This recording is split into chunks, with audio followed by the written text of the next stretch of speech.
시청자 여러분 안녕하십니까? 파이널샷 진행을 맡은 고은별, 신민영입니다.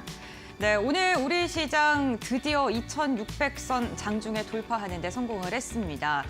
미국 관세에 대한 부담감이 시장의 투자 심리를 억누르려고 하고 있습니다만 연기금이 하단에서 견고하게 받쳐주고 있고요. 그리고 소매 판매가 미국에서 생각보다 부진하게 나왔는데 이로 인해 국채금리가 하락했고요. 환율이 또 안정화에 접어들면서 우리 시장에는 어쩌면 우호적인 환경이 조성됐습니다. 지난달에 코스닥이 잘 갔다면 이번 달에는 코스피도 함께 잘 가는 시장 오늘도 이어지고 있습니다. 네, 2월 들어서 시장 흐름이 정말 좋습니다. 시장에서는 또 엇갈린 전망 나타나고 있는데요. 올해는 이제 미국 증시의 수익률을 뛰어넘을 수 있을 것이다라는 낙관론 고개를 들고 있고요. 또 한편에서는 그래도 단기간에 꽤 많이 오른 만큼 기간 조정을 거칠 것이다라는 신중론도 함께 나타나고 있습니다. 이러한 상황 속에서 어떤 투자 전략이 가장 유효할지 오늘도 저희와 함께 고민해 보시죠. 네, 오늘도 저희 파이널샷과 함께 현명한 마감 전략 세워보시길 바랍니다. 네, 지금 출발할게요. 파이널샷.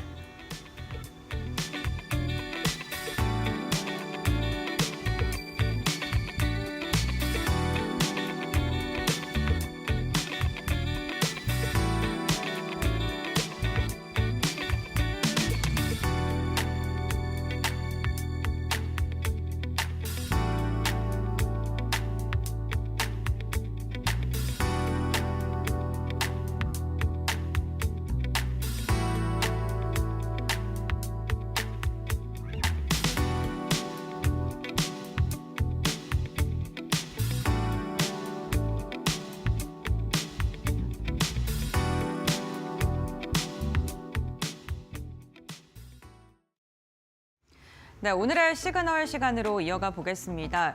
최근 우리 시장 그리고 글로벌 정세를 뒤흔들고 있는 건 트럼프 행정부 취임 이후에 지속되고 있는 관세 노이즈입니다. 우리나라와 그리고 미국 간의 첫 외교 장관 회담이 독일 민헨에서 개최가 됐는데요.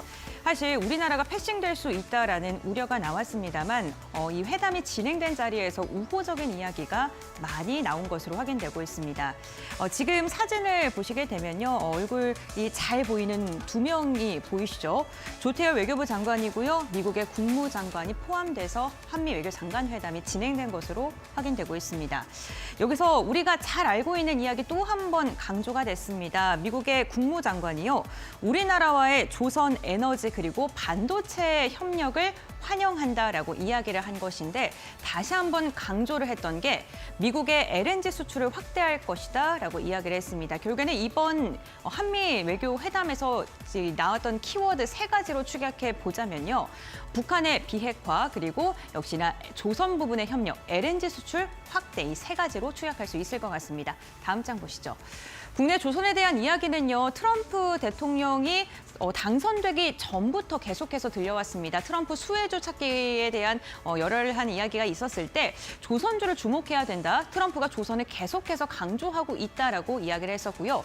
결국에는 당선되자마자 우리나라의 조선업을 직접적으로 언급하기도 했습니다. 그런데 이 조선주들 실적 피크에 대한 우려가 사라지고요. 앞으로 지속적으로 좀 괜찮아질 것이다라는 긍정적인 전망이 나오고 있는데 우선 올해 3년치의 수주 잔량을 조선 3사가 모두 다 확보해 놓은 상황입니다. 도크가 부족한데요. 이 도크를 어떻게 해결할 것인가 하고 봤더니 수익성이 높은 성막은 국내에서 건조를 하고요. 그리고 기술력이 평준화된 선종 같은 경우에는 해외 하청을 맡긴다고 합니다. 우리나라와 최근에 긴밀하게 지금 조선과 관련된 분야에서 협력을 나누고 있는 나라가 있는데요. 인도가 있습니다. 인도에 있는 고위 간부가 우리나라에 와서 우리나라 조선소를 탐방하기도 했고 하나오션 같은 경우에는 인도 정부의 요청으로 인해서 인도를 방문한 다음에 조선소를 탐사하기도 했습니다. 하나오션뿐만 아니라 HD 현대도 인도와 손을 잡을 것으로 지금 전망이 되고 있고요. 삼성중공업 같은 경우에는 중국의 하청을 맡길 것이 유력시 되고 있습니다. 이 세 가지 회사가 조금 다른 포지션을 취하고 있는 건 하나오션과 HD 현대 같은 경우에는 MRO 부분의 미국 시장 진출에 조금 더 힘을 주고 있기 때문에 미국에서 견제하고 있는 중국의 하청을 맡기지 않을 것이다라는 의견이 나오고 있고요. 이 삼성중공업 같은 경우에는 아직은 MRO 시장에 대한 진출 선언을 하지 않았기 때문에 중국으로의 협력을 지속할 것이다라는 이야기가 나오고 있습니다. 트럼프 정부는요, LNG 수출 확대에 대한 이야기를 지속적으로 하고 있고요. 또 중국 제재를 강화하면서 컨테이너선은 중국이 아니라 미국의 눈치를 봐서 이제는 우리나라로 맡길 것이다. 그렇기 때문에 우리나라 선박들의 반사이익이 기대된다라는 이야기 전해지고 있습니다. 거기에 한 가지를 더하자면은 지난주였죠. 계속해서 이야기 나오고 있는 게 미국에서 MRO 건조까지도 우리나라에 맡길 수 있다라는 그런 긍정적인 해석이 나오고 있습니다. 원래는 자국 내에서 선박을 건조해야 되는데 동맹국들에서 건조를 허용하는 법안이 발의가 된 것이고요. 만약에 이게 통과가 된다면 우리나라와 일본이 좀 유력시하게 점쳐지고 있는데 미국에서 일본이 아닌 한국을 지속적으로 언급하고 있기 때문에 우리나라가 유력시 될 수밖에 없다라는 해석으로 이어지고 있는 겁니다. 이렇게 세 가지 모멘텀을 통해서 조선주들은 앞으로 더 잘 갈 것이다라는 긍정적인 이야기가 나오고 있는 거고요.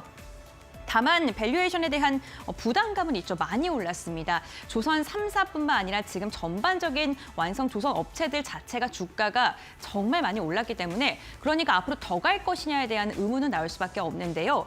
오늘 시장을 보게 된다면 이제는 조선주가 기자재 쪽으로 매기세가 다시금 좀 확산되는 모습이 나타나고 있습니다. 운반선 본행제 전문 업체인 동성화인텍 같은 경우에 오늘 52주 신고가를 다시금 세운 것으로 확인되고 있고 한국카본도 장중에 6% 넘는 강세, 조선 기자재 중에선 대장주 역할을 했었던 성광밴드와 태광 같은 경우에도 10에서 8%가량의 장중 시세가 분출이 됐었습니다. 상대적으로 피팅 업체들 가운데에서는 성광밴드가 미국의 비중이 훨씬 더 크기 때문에 변동성이 더 크고 상승률도 더 크게 나왔는데요. 태광 역시나 키 맞추기에 나서고 있는 것으로 보입니다. 이렇게 조선주들은 잘 가고 있습니다만 피해를 보고 있는 업종도 있습니다. 대표적으로 자동차겠죠. 트럼프 미국 대통령이요, 자동차에 대한 관세를 4월 2일 날 결정하겠다라는 직접적인 언급을 했습니다. 자동차에 대한 관세 부과 이야기 하루 이틀 나온 건 아닙니다. 그런데 여기서 덧붙인 코멘트를 주목해 보셔야 될 것 같습니다. 부가가치세를 포함한 비관세 장벽까지도 해결할 것을 지시했다라고 이야기가 나오고 있습니다. 우리나라와 미국 같은 경우에는 FTA가 체결이 돼서 사실 이런 관세에 대한 부담감은 상대적으로 덜했습니다. 하지만 미국에는 없는데 우리나라에 있는 게 바로 부가가치세인데요. 소비자에게 세금을 10% 전가하는 겁니다. 이렇게 이 부가가치세를 상호 관세로 매긴다고 한다면 당연히 현대차와 기아 같은 경우에는 미국의 관세 10%를 더 받을 수밖에 없는 상황입니다. 만약에 10%의 세금을 부과하게 된다면 현대차 그룹의 영업이익은요, 한 해 기준으로 4조 3천억 원가량 축소될 것으로 보이고요. 20%가량이 부과된다면 순이익이 19%가량 감소된다는 S&P 글로벌의 분석까지 나오고 있습니다. 그런데 우리나라가 이렇게 자동차에 예민하게 반응할 수밖에 없는 이유는 있습니다. 미국에 대한 의존도가 굉장히 큽니다. 2020년부터 2024년 4년간 2배가량 미국에 향한 자동차의 수출액이 증가를 했고요. 특히나 전체 수출액의 비중을 보게 된다면 우리나라의 지난해 수출액이 700억 원인데 대미 수출액 같은 경우에 340억 원 이상을 차지하고 있는 만큼 세금을 부과하게 됐을 때 자동차 산업뿐만 아니라 우리나라 전체 수출 자체에 타격이 클 수밖에 없기 때문에 이렇게 자동차 수출에 민감하게 반응할 수밖에 없는 건데요. 우선적으로는 이 부가가치세에 대한 발언을 우리나라를 직접적으로 겨냥한 게 아니냐라는 그런 이야기까지 나오고 있는 만큼 앞으로 자동차 관세에 대한 부분은 조금 더 긴밀하게 봐야 될 것 같습니다. 다음 장 보겠습니다. 이렇게 자동차뿐만 아니라 관세 폭탄에 대한 이야기가 지속적으로 나오고 있는 가운데 우리나라 정부에서 이번 주를 관세와 관련된 이야기를 나누는 그런 한 주간으로 정했습니다. 그런데 아무래도 정책적으로 불안한 점이 많기 때문에 정재계 인사들 가운데 재계 인사들이 먼저 힘을 모아서 미국으로 떠날 것으로 지금 확인되고 있는데요. 대한상공회의소가 19일부터 20일까지 워싱턴 DC에 가서요, 통상 아웃리치 활동을 시작한다고 합니다. 상공회의소 회장인 최태원 SK 회장을 필두로 해서 HS 효성 부회장 그리고 삼성전자 사장 26명의 재계 인사들이 미국에 방문하게 되고요. 백악관에 있는 고위 당국자들과 함께 이야기를 나누면서 우리나라와 통상 외교 정책에 대한 이야기를 할 예정이라고 합니다. 어떻게 보면 되게 씁쓸한데요.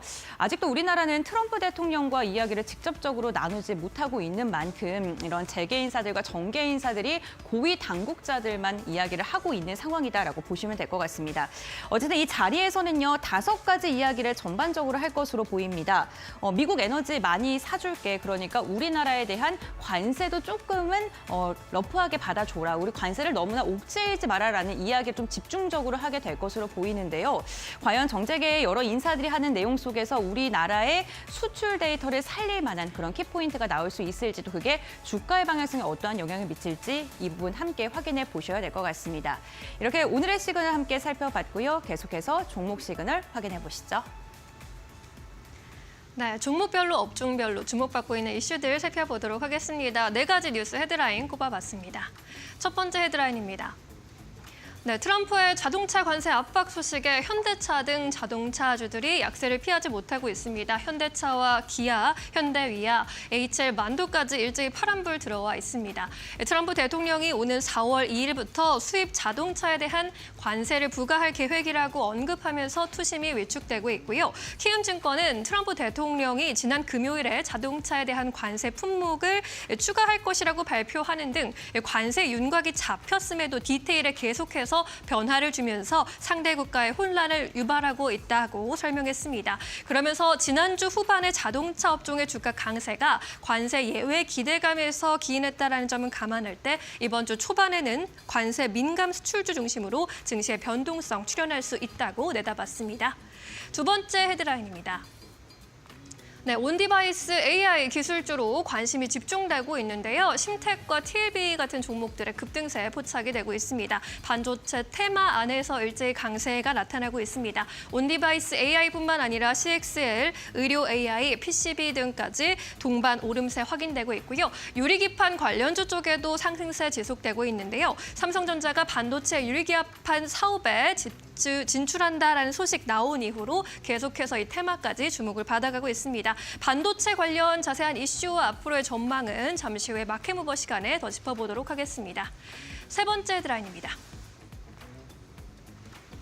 네, 불닭의 날개단 삼양식품입니다. 또 오늘 장중에 역대 최고가 기록했고요. 장중 92만 원으로 역대 최고가 기록했습니다. 지난해 기준으로 삼양식품 영업이익 전년 대비 133%나 증가했고요. 상사 이래 최대 영업이익으로 연간 영업이익이 3천억 원 넘긴 것이 이번이 처음이었습니다. 그리고 미국과 유럽에서 불닭 브랜드의 인기가 확산하면서 해외 수요가 급증하고 있고요. SK증권이 수요가 공급을 초과하는 상황 오랜 기간 이어질 것이라며 올해 밀양 2공장의 가동 이후 수출 비중까지 오르면서 추가적인 마진 개선도 더 가능할 것이다라는 분석도 제시하고 있습니다. 네 번째 헤드라인입니다. 네, 한화 에어로스페이스입니다. 실적 호조 그리고 트럼프의 수혜 기대감으로 그야말로 신고가 행진 써 나가고 있고요. 오늘도 장중에 52주 신고가를 갈아치웠습니다. 지난해 4분기 기준으로 연결 매출액이 전년 대비 56% 증가한 4조 8천억 원, 영업이익이 222% 늘어난 8,925억 원 기록하면서 어닝 서프라이즈를 나타냈고요. 국내 양산 사업 호조세가 지속되는 가운데 올해도 수출 물량이 증가할 것이란 기대감 받아가고 있습니다. 여기에 트럼프 수혜가 기대되는 하나오션의 추가 지분 매입에 따른 시너지 기대감까지 투자 심리에 영향을 주고 있습니다. 이렇게 4가지 헤드라인 함께 살펴보셨습니다. 네, 이번엔 조금 더 자세한 투자 의견 전문가 통해서 들어보겠습니다. 이데일리온 장창민 파트너 연결합니다. 파트너님 안녕하세요.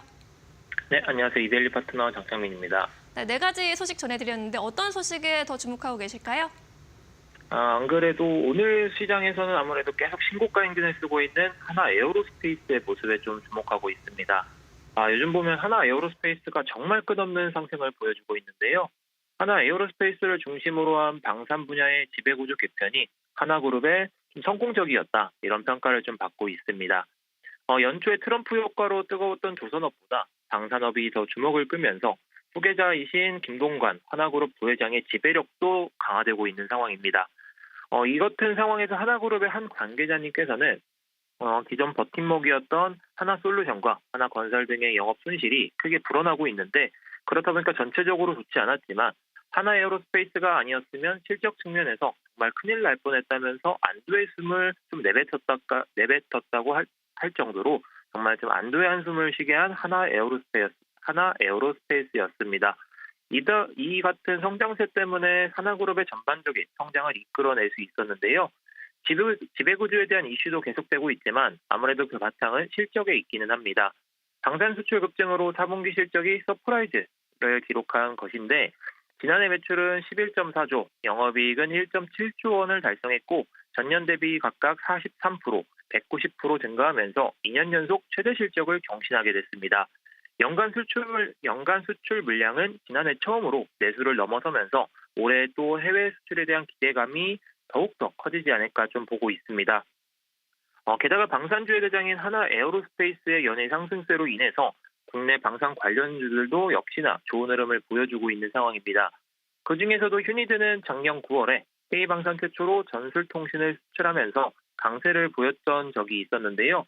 국방기술진흥연구소와 무기체계, 개조개발 지원사업 협약을 체결하면서 해외 수출에 대한 매출 증가까지 좀 이어진다면 올해 장기적인 성장까지도 한번 기대해 볼 수 있지 않을까 이렇게 좀 보고 있습니다.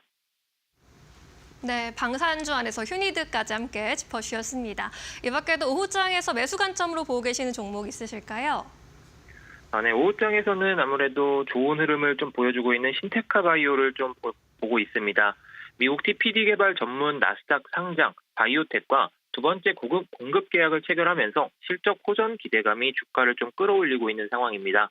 여기서 TPD는 질병을 유발하는 특정 단백질을 선택적으로 분해하는 기술로 기존 약물로 치료하기 어려웠던 암을 비롯해서 난치병 치료의 새로운 가능성을 좀 제시하다 보니까 요즘 시장에서 주목을 받고 있는 기술이기도 합니다.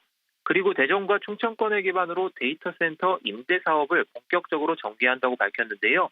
국내에서 유일하게 데이터 센터를 보유한 AI 신약 개발 플랫폼 회사로 알려져 있는데 최근 오픈AI의 CEO 샘 올트만이 한국을 방문하면서 AI 신약 개발 플랫폼과 데이터 센터에 대한 관심도가 상당히 높아졌습니다.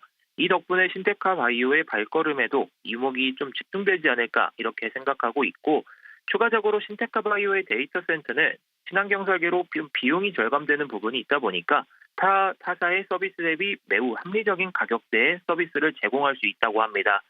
마지막으로 AI 기반 신약 개발 플랫폼은 기존의 개발 과정에서 시간과 비용을 획기적으로 절감할 수 있는데요.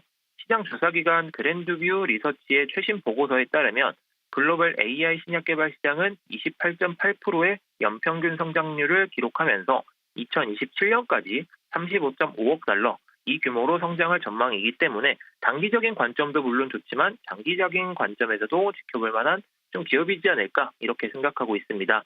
그래서 현재 가격대 수준부터 8,820원 부근까지는 접근하셔도 좋을 것 같고요. 목표가 9,700원, 손절가는 8,110원 수준으로 잡고 보시면 좋을 것 같습니다. 이상 이데일리 파트너 장창민이었습니다. 감사합니다. 네, 신테카 바이오에 대한 투자 포인트까지 짚어봤습니다. 이제 외국인과 기관의 수급 동향 고은별 앵커와 함께 체크해 보시죠. 네, 수급픽 시간으로 이어가 보겠습니다. 먼저 오늘 외국인의 수급이 특징적인 종목들 함께 확인해 보겠습니다. 코스피에서는 오늘 외국인이 SK하이닉스 가장 많이 매수하고 있고요. 반대로 삼성전자를 향한 매도세가 가장 큰 것으로 확인되고 있습니다. 외국인의 매수세가 반도체 대장주 엇갈리고 있고요. 에코프로 머티 같은 경우에는 오늘 외국인의 매수세에 힘입어 두 자릿대 강세, 삼양식품 실적 기대감 속에 세 번째로 많이 담고 있고 그 아래로는 기아와 고려아연이 이름을 올리고 있습니다. 매도 상위 종목 보게 된다면요. 원전기업인 두산 에너빌리티와 KB금융 그리고 현대차, HD현대일렉트릭 전반적으로 그 관세에 대한 부담감이 있는 종목을 좀 매도하고 있는 것으로 확인되고 있습니다. 다음으로는 코스닥 함께 확인해 보시죠. 네, 코스닥에서는 3빌리언을 가장 많이 매수하고 있는데요. 아스트라제네카와 함께 MOU를 맺었다는 소식이 전해지면서 오늘 투자 심리 우호적으로 흘러갑니다. 의료 AI 관련 기업이고요. 외국인이 가장 많이 담고 있고요. 실적 잘 나온 클래시스 두 번째로 많이 담고 있고 에코프로 머티에 이어서 에코프로 세 번째로 많이 매수합니다. HLB 지난주 금요일에 이어서 이번 주까지 시세 이어가고 있고요. 태광도 다섯 번째로 담고 있습니다. 반면에 지난주에 급등했었던 로봇 대장주인 레인보우 로보틱스를 가장 많이 던지고 있고요. 리가켄바이오와 네오셈 그리고 보영과 알테오젠 순으로 순 매도가 집계되고 있습니다. 다음으로는 기관의 수급 함께 확인해 보겠습니다. 기관의 순매수 상위 종목을 보게 된다면요. 반도체 대장주 투톱 나란히 담고 있고요. 외국인이 던진 KB금융 기관이 소화해주고 있고 외국인과 기관의 쌍끌이 매수세 에코프로 머티로 이어집니다. 삼성물산 네 번째로 많이 담고 있고요. 반면에 최근에 많이 올랐던 하나오션 4거래일째 매도하고 있고요. 삼양식품도 차익 실현, 현대차, 기아 그리고 두산 에너빌리티를 향해서도 매도 우위가 집계됩니다. 다음으로는 코스닥 함께 확인해 보겠습니다. 네, 코스닥을 확인해 보게 된다면요. 필옵틱스를 가장 많이 담고 있고요. 하이젠 RNM을 두 번째로, 심텍을 세 번째, 그리고 BHI를 다섯 번째로 많이 담고 있는데요. PCB 기판이라던가 아니면 AI 관련된 반도체 기업들에 대한 매수세, 로봇 관련 기업들 담고 있습니다. 다만 레인보우 로보틱스를 향해서는 하이젠 RNM과의 조금 다른 모습 나타나고 있고 새롭게 신규 상장한 기업입니다. 동국생명과학 조형제 국내 1위 기업인데 오늘 가장 많은 순매도 집계가 되고 있고요. 지금 4위와 5위 순매도 종목들도 지난주에 시장에 상장했던 기업들 3-4기주를 집중적으로 기관의 매도세가 나오고 있는 상황입니다. 알테오젠을 향해서는 외국인과 기관의 쌍끌이 매도세가 나오면서 주가가 좀 주춤하고 있는 모습 함께 확인해 보시면 좋을 것 같습니다. 지금까지 수급픽 살펴봤습니다.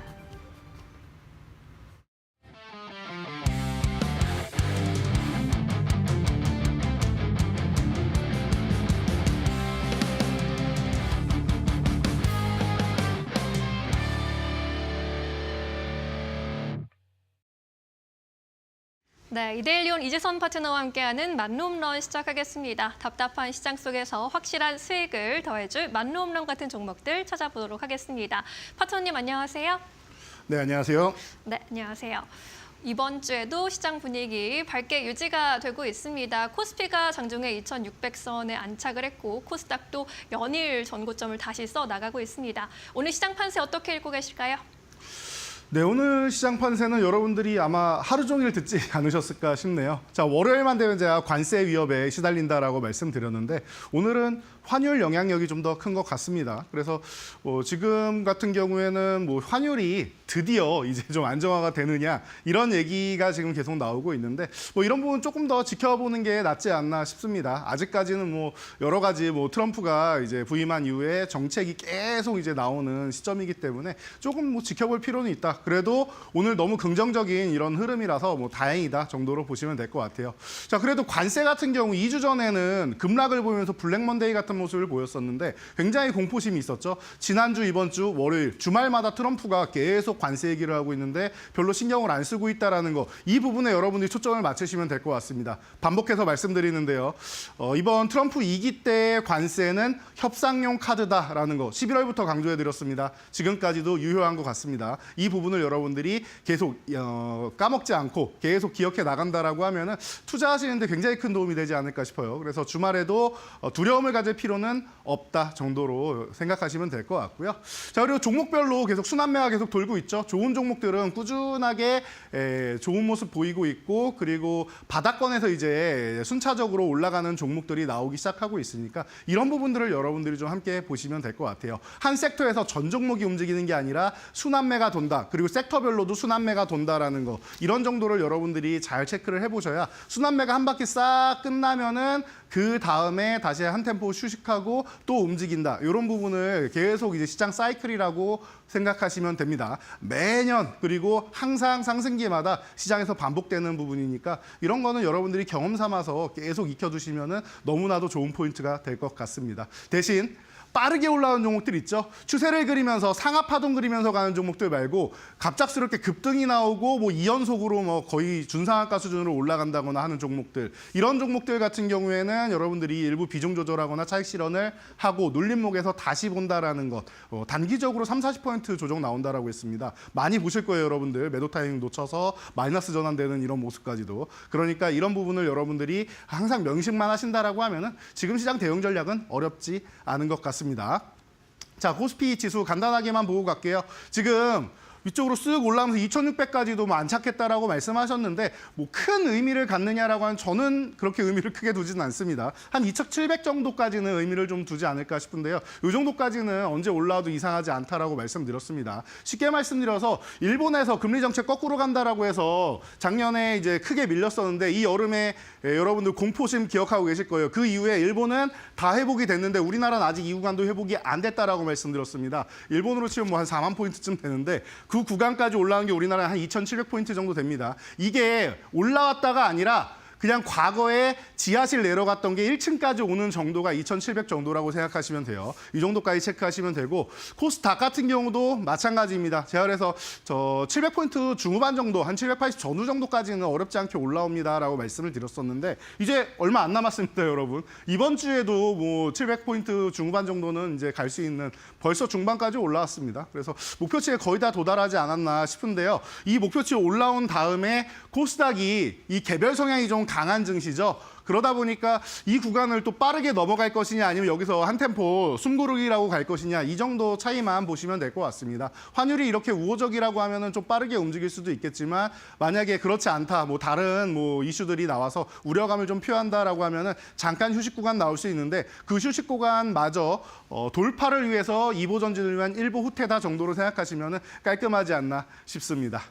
자, 그래서 여러분들이 주말에 좀 많은 이슈들이 좀 있었어요. 뭐 방산 관련 이슈도 있고 조선 관련 이슈도 있고 그리고 뭐 자동차 관련 이슈도 있고 여러분들이 신경 쓰시는 부분들이 좀 많이 있었죠. 그래서 지금 가장 크게 신경 쓰는 부분이 여러분들이 자동차 관세 부분이 아닌가 싶습니다. 그래서 삼성전자나 아니면 SK하이닉스처럼 이 뭐 반도체만큼은 아니지만 그래도 우리나라의 이 수출 투탑이라고 할 수 있는 자동차 업종 절대 무시할 수가 없는 업종이 되겠죠. 그러다 보니까 관심이 좀 많으실 것 같아요. 제가 과거에 FTA 체결할 때도 미국에서 본인들의 우수한 자동차를 우리나라에 많이 판매를 하기 위해서 자동차 관련 쪽에 굉장히 집중을 했다. 그래서 소고기하고 미국산 소고기, 자동차 이쪽에 집중이 많이 됐었죠. 굉장히 오래된, 저도 좀 어릴 때 일어났던 일인 것 같은데요.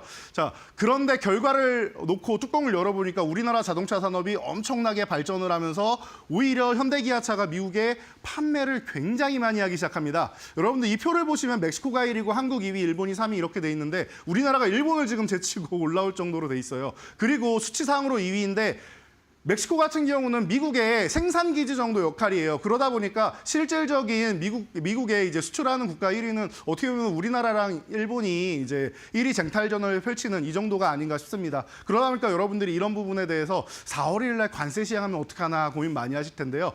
기존에도 뭐 우리 IRA 때도 우려감이 있었고 이번에도 우려감이 있고 계속 우려감이 나옵니다. 자동차 업종은. 그럼에도 불구하고 어떻게 했습니까? 미국의 자동차 판매 대수는 점점 늘어나는 형국입니다. 그러니까 여러분들이 이런 부분을 계속 생각하셔야 돼요. 미국의 한국 자동차에 대한 인식이 좋아지고 있다. 기존에는 순수 가성비였는데 이제는 그래도 꽤 쓸만하네, 탈만하네, 괜찮네라는 인식이 점점 퍼지고 있다라는 겁니다. 이 정도까지만 여러분들이 좀 알고 가시면 될 것 같고요.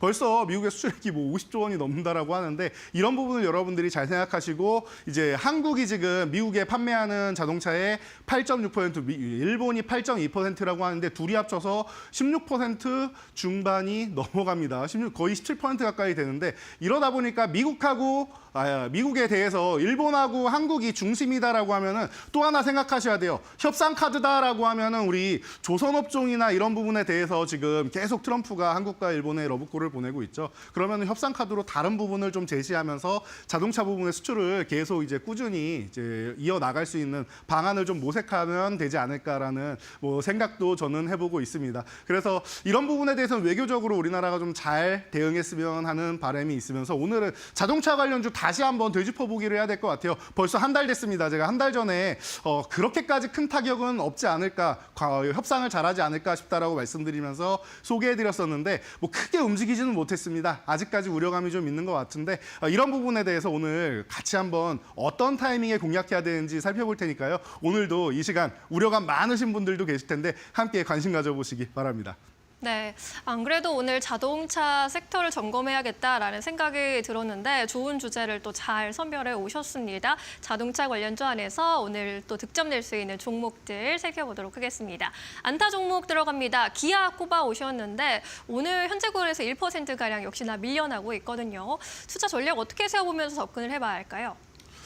네, 기아 같은 경우는 전 개인적으로 그렇게 생각합니다. 투자 전략이 필요 없습니다. 지금 너무나도 저평가 구간이고 지금 굉장히 싸게 내려와 있고 밸류업 관련해서도 좋고 한데 제가 꾸준히 말씀드리는데 코스피가 더 좋아지려면 밸류업 쪽이 살아나야 된다라고 말씀드렸죠. 밸류업 쪽이 같이 살아나야 기아도 더욱더 힘을 낼 수 있다 보시면 될 것 같아요. 그리고 지난주에 자동차 관세 의약품 쪽은 부과하지 않을 수 있다라는 얘기가 나오면서 조금 훈풍이 불었었는데 그 부분에 대해서도 오늘 다시 한번 실망감을 표현하는 모습입니다. 그런데 여러분 이거 한번 생각해 보셔야 돼요. 자, 미국에 이제 현대차 그룹에서 메타플랜트를 또 지었잖아요.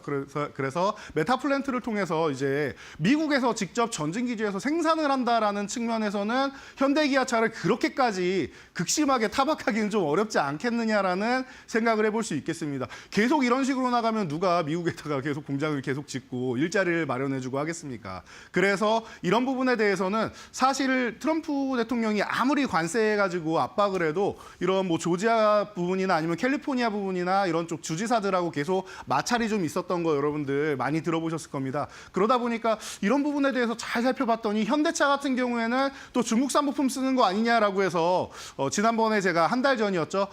우리나라 현기차 5종이 이제 보조금 혜택을 받는다라고 말씀드렸는데 이 현대차에 대해서는 이거 보조금 못 주는 거 아니냐라는 얘기가 지금 나오고 있어요. 그런데 기아는 괜찮다라고 합니다. 그래서 EV6, EV9 같은 경우는 보조금 혜택을 받는 부분에 대해서는 이견이 없는 상황인 것 같고 그리고 지금 조지아에서 지금 한 34만 대 정도를 연간 생산할 수 있다라고 하는데 이 정도면 그래도 꽤나 준수한 양을 생산할 수 있다라고 봅니다. 그래서 뭐 작년에도 이제 뭐 11월 기준으로 150만 대 이상을 이제 미국에 판매를 했는데 괜찮은 것 같아요. 그래서 주요 이 자동차 라인업들을 다 미국에서 직접 생산할 수 있다라고 하면은 제가 볼 때는 기아 같은 경우는 타격이 있더라도 정말 뭐 근소한 차이 정도가 아닐까 싶어요. 그래서 현대차보다는 기아가 지금은 조금 더 유리한 상황이 아닌가 싶고 말씀드렸듯이 투자 전략은 걱정할 필요가 없습니다. 이 대형주 같은 경우에는 단기적으로 단타 치려고 들어가시는 분은 안 계실 거라고 생각해요. 보통 중소형주로 단기로 들어가시고 대형주는 내가 꾸준히 묻어두고 이제 중장기적으로 보는 이런 방향으로 나아가실 텐데 그렇다라고 하면 기아는 지금 뭐 제가 볼 때는 협상 카드로 해서 잘 마무리되면은 제자리 찾아서 올라갈 것이고 밸류업 관련해서 올라갈 수 있을 것이고 이제 뭐 하나가 좀 이제 부족한 게 있다라고 하면 작년에 유럽 판매량이 조금 부진했어요. 그러다 보니까 이 부분에 대해서 유럽 쪽을 좀 눈을 돌려야 되는데 사실 유럽 같은 경우에는 작년에 준비해서 올해부터 이제 친환경차, 전기차 같은 경우에 판매량이 좀 더 늘어날 수 있기 때문에 제가 볼 때는 뭐 EV6, EV9 뭐 이 기아의 이 시리즈 같은 경우에는 과거부터 유럽에서 호평을 많이 받았었기 때문에 올해 같은 경우에는 다시 한번 또 회복을 노려볼 수 있는 구간이 아닌가 싶습니다. 그렇다라고 하면은 미국에 대한 타격을 제한하고 유럽에 대한 수출을 좀 늘릴 수 있다라고 생각하면서 여러분들이 기아를 좀 중심적으로 보실 수 있다. 대형주 쪽에서는 기아 여러분들이 편안하게 전략 없이 그냥 들고 가도 되는 종목이 아닌가 싶습니다. 네, 오늘의 안타 종목 안정적으로 볼 수 있는 기아를 꼽아주셨습니다. 투자에 잘 참고해 보시기 바라겠습니다. 2루타 종목으로 넘어가 볼까요? 이제 부품주 쪽으로 봐야 할 것 같은데 HL 만도를 선택해 주셨습니다. 오늘 역시나 트럼프 관세 이슈로 살짝 조정을 좀 받아가는데 현 시점에서 어떻게 접근해 볼까요? 네, HL 만도 같은 경우는 지금 먼저 좀 올라온 종목이죠. 그러다 보니까 여러분들이 조정 구간을 노리시는 분들이 있었다라고 하면은 오히려 지금이 기회가 아닌가 싶습니다. 그래서 HL 만도 같은 경우도 지금 조정받는 구간에서 편안하게 다시 한번 모아갈 수 있는 구간이 아닌가. 신규 진입도 여러분들이 생각하고 있었다라고 하면은 기아 같은 경우는 아직 수급이 안 들어왔는데 만도는 수급이 이미 들어와서 상승 추세에 있는 종목이 눌림목을 받는 겁니다. 그러니까 여러분들이 보기에는 조금 더 편안하고 속도가 좀 빨라질 수 있다라는 측면에서 볼 수 있을 것 같아요. 그리고 글로벌 시장에 미리 조기 진출을 해서 현기차하고 이제 계속 공조를 이루어 나가던 기업입니다. 그리고 미국에 있는 기업, 뭐 테슬라부터 시작해서 미국의 완성차 기업하고도 과거부터 이제 계속 이제 꾸준하게 자동차 부품을 공급하던 기업이기 때문에 본인들의 기술력을 이미 글로벌 시장에서 인정받은 HL 만도 같은 경우에는 뭐 편안하게 보실 수 있을 것 같아요. 조지아 공장은 플러스 알파 정도 되는 요인이다라고 여러분들이 생각하시면서 최근에 추세 정도 보시면서 눌림목에서 편안하게 볼 수 있다. 기아하고 똑같이 똑같습니다. 별다른 여러분 큰 전략 생각할 거 없이 조금씩 밀릴 때마다 음봉마다 모아간다라는 전략 보신다라고 하면은 HL만도도 편하게 볼 수 있지 않을까 싶습니다. 네, HL만도 2루타 종목으로 살펴봤습니다. 3루타 종목으로 바로 넘어가 보도록 하겠습니다. SL 꼽아주셨는데 이 자동차 헤드램프 쪽에서는 1위 기업으로 알려져 있습니다. 3루타 종목으로 꼽으신 이유는요? 네, SL 같은 경우도 움직인 게 아예 없습니다. 그러다 보니까 바닥권에서 움직일 수 있는 이런 종목들 제가 지난달에도 많이 설명을 해드렸었는데요. 그때 제가 너무 종목이 많아서 다 소개를 못 시켜드렸어요 라고 말씀드린 종목 중에 뭐 대표적인 종목 중 하나가 아닌가 싶습니다. 여러분 이것만 보셔도 될 것 같아요. 부품 기업인데 매출액이 5조 원에 육박합니다. 글로벌 시장에서 인정받고 그리고 만약에 이 기업 같은 경우에는 국내 자동차 업종들이 조금 이제 피해를 본다라고 하면은 미국 GM에 대한 수출 물량도 어마어마하기 때문에 그런 부분까지도 미국 자동차에 대해서는 오히려 좀 수혜를 받을 수 있는 부분도 있다라고 해서 어느 정도는 이제 피해를 줄일 수 있는 종목이 아닌가 싶습니다. 그래서 여러분들이 항상 발상을 할 때 여러 가지를 좀 돌려서 역발상도 하고 옆으로도 보고 뒤로도 보고 아래서도 보고 위로서 봐야 된다라고 제가 항상 말씀을 드리는데 그런 부분에서는 글로벌 고객사를 가지고 있는 SL 같은 경우가 제가 볼 때는 올해도 좀 더 이제 발전을 해서 작년에 이제 5억 언저리까지 올라왔는데요. 한 4조 9천억 정도였죠. 올해는 5조 원을 넘어가면서 이제 5조 원을 넘어가는 매출액 보이면서 좋은 모습 보이지 않을까 싶으니까요. 여러분들 바닥권에서 지금 잘 모아가시면 좋을 것 같습니다. 네, SL 무엇보다 매출이 잘 찍히고 있는 회사로 주목해 보셔도 좋겠습니다. 이렇게 자동차 관련주 안에서 3가지 종목 먼저 뽑아봤고요. 이제 오늘의 하이라이트 종목 남겨두고 있는 상황 전에 오늘의 또 수익률 체크해보고 가도록 하겠습니다. 제가 딱 3일 자리를 비웠는데 그동안 수익률이 엄청나게 늘었더라고요. 3자릿수대 수익률이 2종목이나 됐죠. 네, 맞습니다. 자, 2월 목표치 달성했다라고 말씀드렸는데요. 3일 자리 비우셨는데 제가 알기로 뭐 생일이셨던 것 같은데 이 늦게나마 축하드리고요. 그 기운을 이어받아서 종목들이 더 좋지 않았나 싶습니다. 그래서 거의 140%에 육박하는 하나오션 그리고 130% 넘어가서 바짝 추격 중인 제주반도체 그리고 밑에서도 지금 범양건영도 거의 뭐 근접해가지고 다시 한번 갱신하려고 하는데 재건적 이슈가 되면 100% 넘어가는 건 어렵지 않겠죠. 이번 달 수익률 목표는 3자릿수다라고 말씀드렸는데 벌써 2종목이나 달성을 해가지고 좀 편안하게 가고 있습니다. 자, 이쯤 되면 제가 다음 달 목표도 이제 정해놓을 때가 됐는데 여러분들 기대해 주시고요. 다음 페이지 넘어가시면 여러분들 오늘 특징주가 하나 생겼습니다. 7위권에 새로운 종목이 들어왔죠. 원익홀딩스가 오늘 거의 준상한가 수준으로 올라오면서 멋진 모습을 보였습니다. 지난달에 이미 뭐 12월부터 해가지고 지난달 이렇게 소개를 해드리고 사실 제가 지난주에도 정확하게 금요일이죠. 다시 한번 말씀드렸습니다. 메타하고 엔비디아가 반한 이 촉각 핸드 쪽에 알레그로 핸드를 여러분들이 집중하셔야 된다라고 계속 말씀을 드려왔는데 오늘 이렇게 멋진 모습을 보이고 있습니다. 그러다 보니까 여러분들이 지금 고민이 좀 많으실 텐데요. 오늘 상한가에 이제 근접했다가 못 들어가면 여러분들 한 30% 정도 줄이면서 보셔도 되고요. 그리고 거래대금 일부러 이렇게 고의적으로 좀 많이 늘리는 것 같아요. 그동안 눌러있던 악성 매물 쪽 해소하는 것 같으니까 만약에 조정을 받는다라고 하면은 그 구간에 이제 신규 진입 같은 경우도 가능한 종목이니까 제가 추후에 또 AS 올려드리고 저희 교육방 오시면은 뭐 지금도 아래에 뭐 자막에 나오고 있는데 제가 항상 이런 AS 전략 어떻게 대응하는지 이런 부분 다 올려드리고 있으니까 함께 하시면 여러분들 좀 편안하게 대응하고 다시 한번 볼 수 있는 종목 이제 출발하는 종목이다라고 보시면은 제가 볼 때는 지금 2번째 페이지 있지만 첫 번째 페이지로 넘어가도 이상할 게 없는 종목이라고 생각이 되니까 여러분들 많이 힘내게 응원해 주시고 관심 가져주시기 바랍니다. 네, 원익홀딩스 이제 또 2차 목표가도 달성할 날까지 계속해서 함께 노력해 보도록 하겠습니다. 자, 그럼 오늘의 하이라이트 이제 만룸런 종목을 공개해 주셔야 하는데 자동차주 안에서 가장 확실하게 잘 갈 수 있는 종목이라고 보면 될까요? 어떤 종목 골라보셨을까요? 네, 오늘 화신을 들고 왔습니다.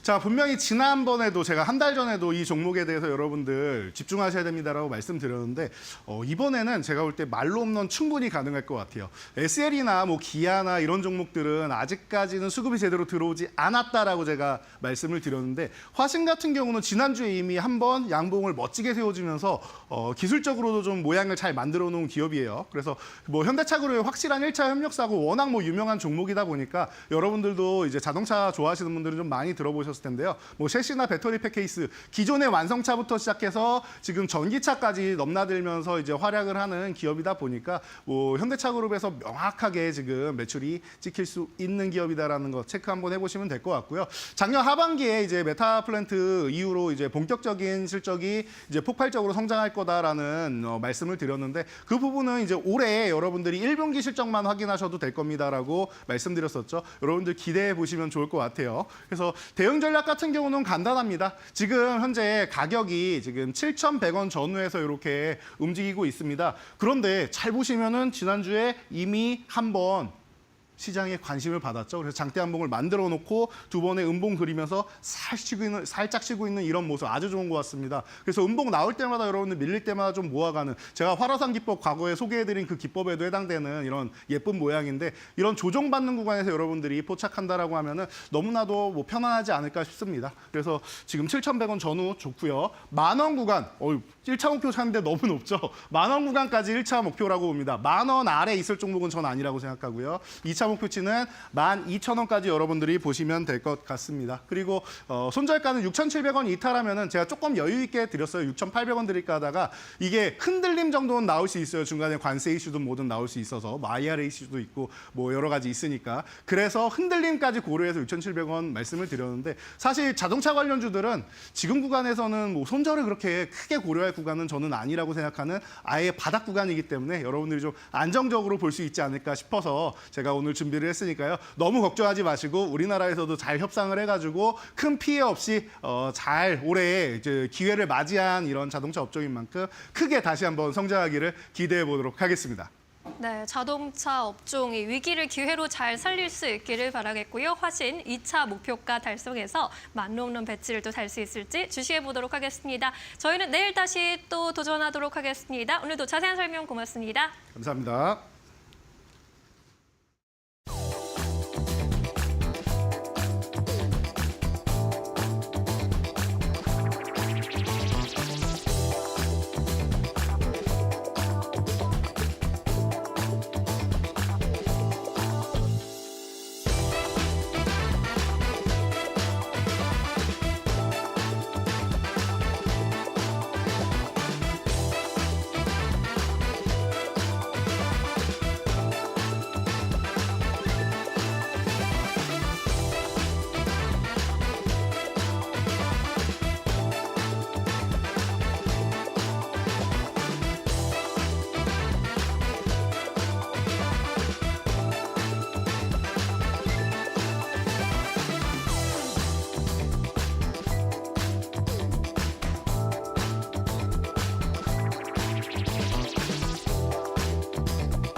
네, 이슈 체크 시간으로 이어가 보겠습니다. 국내 인터넷 플랫폼 사업의 환경이 변화되고 있는데 오늘 국내 인터넷 플랫폼을 대표하는 두 기업에 대한 이야기 나눠보도록 하겠습니다. 오늘 이 시간 리딩투자증권의 유성만 연구원 함께합니다. 안녕하십니까? 안녕하십니까? 네, 반갑습니다. 네이버와 카카오가 올해 들어서 상승 모멘텀을 지속적으로 좀 받고 있는 모습입니다. 외국인의 수급도 긍정적으로 나오고 있고요. 뭐 증권가의 분석 역시나 올해 들어서 좀 많이 변화되는 그런 기조가 나오고 있는데 좀 어떻게 보시는지 AI 산업의 변화와 함께 국내 두 플랫폼도 적응을 잘하고 있는 것처럼 보이시는지 연구원님의 시각도 궁금합니다. 예, 그래서 네. 일단 이제 AI 시대가 본격화되면서 국내 네. 이제 대표적인 인터넷 플랫폼인 네이버와 카카오가 이제 기존 사업 군에다가 AI를 접목시켜서 추가적인 시너지 효과를 내려고 이제 본격적으로 하면서 네. 이에 대해서 이제 현업이건 그리고 투자 시장에서 동시에 큰 관심을 일단 불러일으키고 있고 그게 말 그대로 주가에 반영되면서 최근 한 몇 년 동안 한때 몇 년 전에는 네이버 카카오가 국민주였다가 네카오였다가 맞아요. 네. 한번 차트 길게 보시면 엄청난 조정을 받았거든요. 그러다가 이제 바닥을 찍고 본격적인 반등이 나오면서 작년 말부터 해서 최근에 지금 좋은 모습 보이고 있습니다. 국민주에서 이제는 투자자들의 마음 소가리를 엄청나게 했던 그러한 종목으로 좀 오명을 갖고 있었는데 과연 이를 AI라는 시장과 함께 타개를 할 수 있을지 사실 이 종목 오래 갖고 계신 분들은 기대감이 커질 수밖에 없을 것 같습니다. 그렇다면 네이버와 카카오 좀 나눠서 이야기를 나눠볼 텐데요. 네이버 같은 경우에는 어떤 부분을 좀 투자 포인트로 삼고 계신지 궁금합니다. 일단 네이버가 네. 작년 24년도 말에 그 강남 코엑스에서 이제 모든 경영진 총 출동해서 네. 이제 네이버의 그 사업군에 AI를 접목시키게 해서 그러니까 그 당시 기준 내년 그러니까 25년이죠 올해 네. 25년부터 본격적으로 이제 새로운 비즈니스를 하겠다고 발표를 했는데 물론 저도 그 자리에 참석했었습니다. 그러셨어요? 예, 근데 네. 그게 이제 그 당시 상당히 그 참석자들이나 시장에서 좋은 반응을 불러일으키면서 일단 네이버가 먼저 주가가 오르기 시작했습니다. 그래서 좀 간단하게 추리자면 올해 상반기 내에 AI 브리핑이라는 게 출시가 되는데 이게 뭐냐면 이제 사용자의 의도 및 검색 정확도를 증진시키는 겁니다. AI 브리핑이라는 게 출시가 될 예정이고요. 그다음에 이제 기존의 광고주들에게 AI를 접목해서 이제 AD 부스트라는 걸 이게 단계별로 지금 업그레이드가 진행되고 있습니다. 그리고 가장 주목받는 게 네이버 플러스 스토어라는 별도의 앱이 올해 출시될 계획입니다. 특히 플러스 스토어요? 예, 그러니까 마치 그러니까 뭐랄까 우리나라 보면 현재 네. 쿠팡 같은 경우가 이쪽 관련돼서 이제 아, 압도적인데 네. 예, 이제 말 그대로 네이버도 뭐 라이브 커머스도 되게 열심히 하고 예. 네, 쇼핑도 굉장히 그 회원제 같은 걸 해서 예. 그런 거라고 보면 예, 될까요? 하는데 이제 네. 그걸 넘어서 마치 이제 네. 정식적으로 별도의 앱 네이버 어. 플러스 스토어란 걸 해서 좀 굳이 서비스 대표적인 게 요 회원제 스토어에 월 이제 정기 구독료? 회원에 가입하면 넷플릭스를 무료로 볼 수 있는 아. 예. 그리고 이제 뭐 빠른 배송, 뭐 즉시 배송 이런 거라서 네. 말 그대로 이제 국내 대표적인 인터넷 플랫폼을 가지고 있는데 이런 그 쇼핑 이런 쪽에서는 좀 그래서 뭔가 좀 아쉬운 게 있기 때문에 네이버가 이제 팔을 걷어붙이고 네이버 플러스 스토어라는 별도의 앱을 올해 상반기 내에 출시합니다. 그래서 이게 한번 일단 가장 크고요. 그다음에 네. 또 좀 기대되는 게 이제 최근에 이제 중국의 딥시크를 통해서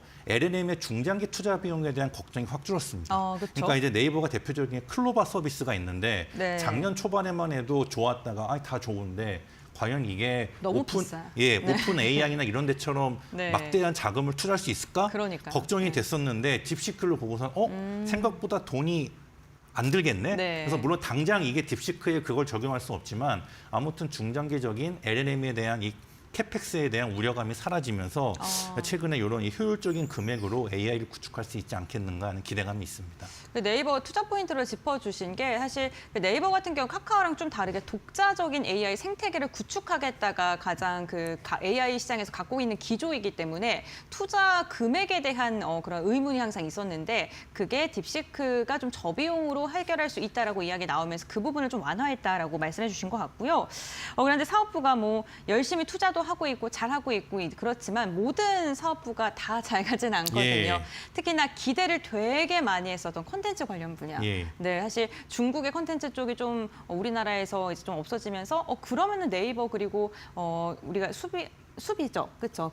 숲 아프리카 TV에서 예. 이름 변경이 된 숲 이 두 개가 조금 주목을 받을 것이다라고 했는데 생각보다 좀 부진한 것 예. 같아요. 네. 그래서 일단 보시면 뭐 네. 네이버도 그렇고 카카오도 얼마 전에 네. 실적 발표는 똑같이 네. 콘텐츠 사업부가 속을 썩이고 있어요. 그래서 네이버 같은 경우는 네. 이 콘텐츠 부분이 이제 좀 YOY로 24년 4분기 실적이 거의 뭐 플랫하다시피 정체된 모습 보이고 있고 특히 스노우 서비스나 뮤직과 같은 기타 서비스가 오히려 역성장을 했습니다. 그래서 말씀하신 대로 네. AI 결합이라는 그 미래 청사진은 좋은데 그러니까요. 지금 당장 이 말씀하신 대로 경쟁이 치열해지면서 이제 좀 제가 그렇기 때문에 네이버가 아주 예전에 왜 네이트온 위주였던 거를 네이버가 잘 적응해서 이제 그 다음이었다가 지금은 네. 네이버가 대한민국 인터넷 대표적인데 그렇죠. 검색 엔진 예, 대표죠. 물론 네. 이제 해외에 구글도 있지만요. 근데 이제 앞으로 트렌드가 생성형 AI 검색이라 그래서 아까 말씀드린 AI 검색 엔진을 접목한 검색 서비스가 앞으로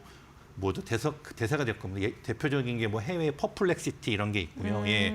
그래서 제가 보기에는 이런 것들이 네이버가 좀 이런 변하는 시대에 다시 한번 회계본위를 놓치지 않고 강화하기 위해서 AI를 본격적으로 접목하는 게 아닌가 싶습니다.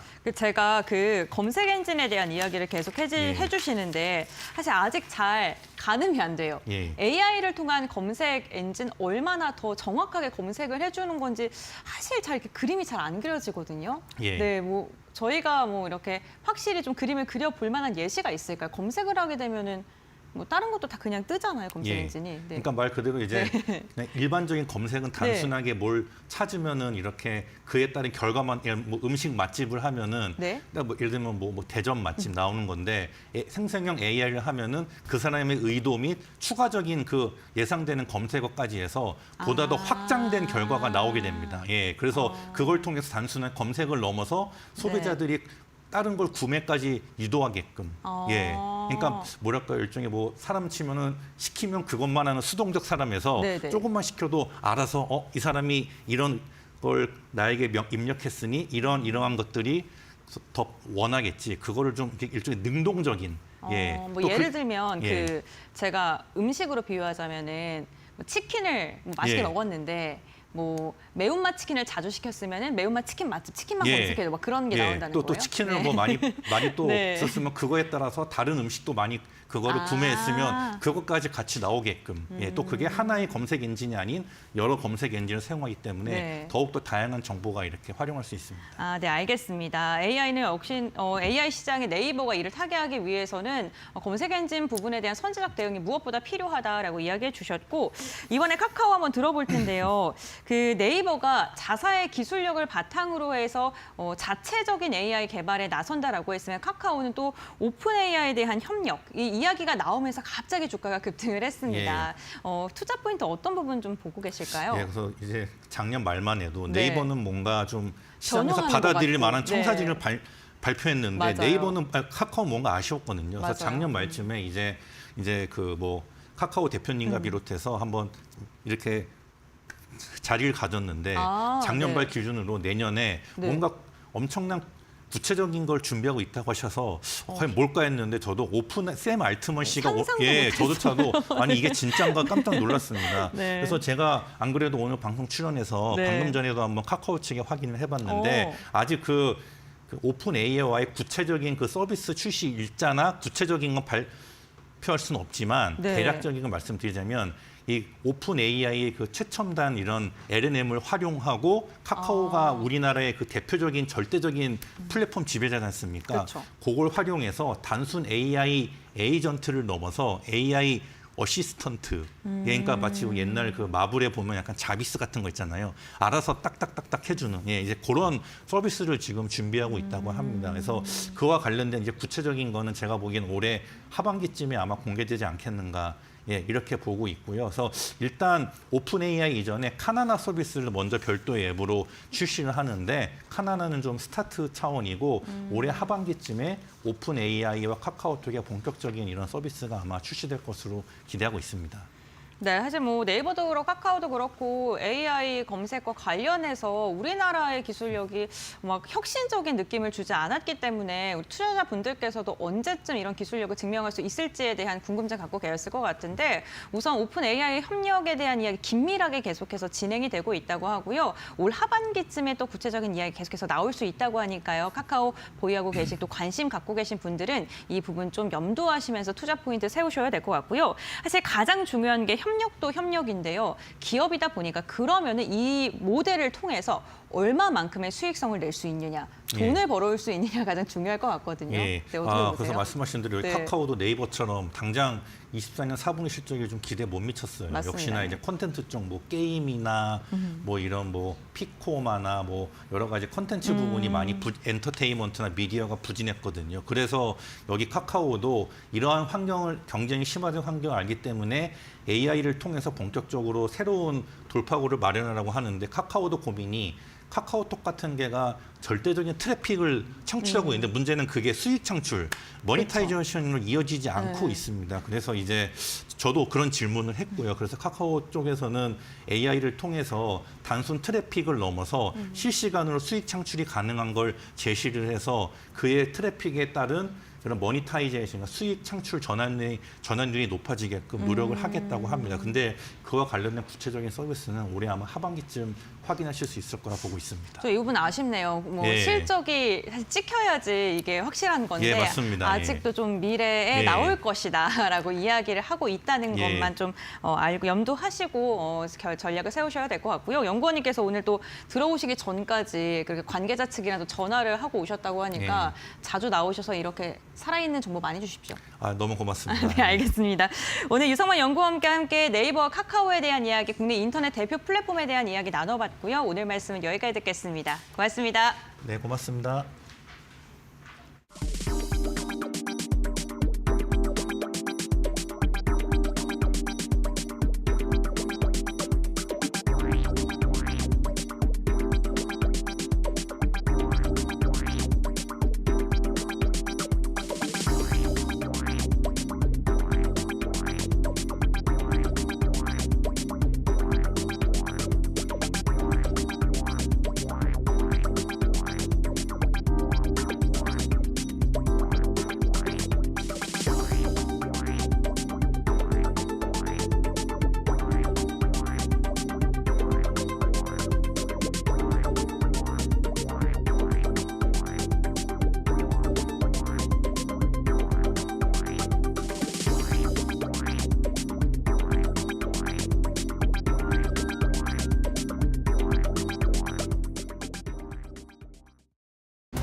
네, 마켓무버입니다.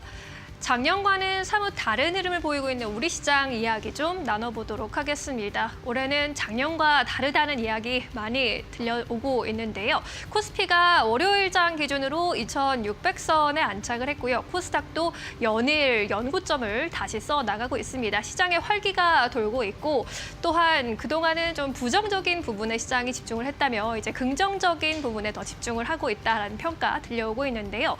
일단 월평균 코스피 거래대금이 늘어나고 있다는 점이 고무적입니다. 지난 1월까지는 계속해서 6조 원대 머물렀던 월평균 코스피 거래대금 2월 들어서 9조 원대로 크게 늘어났고요. 2월에는 지난달 대비 28% 증가하는 수치 보여주고 있습니다. 특히 지난 5거래일 중 3거래일은 10조 원을 돌파하는 기록을 세우기도 했습니다.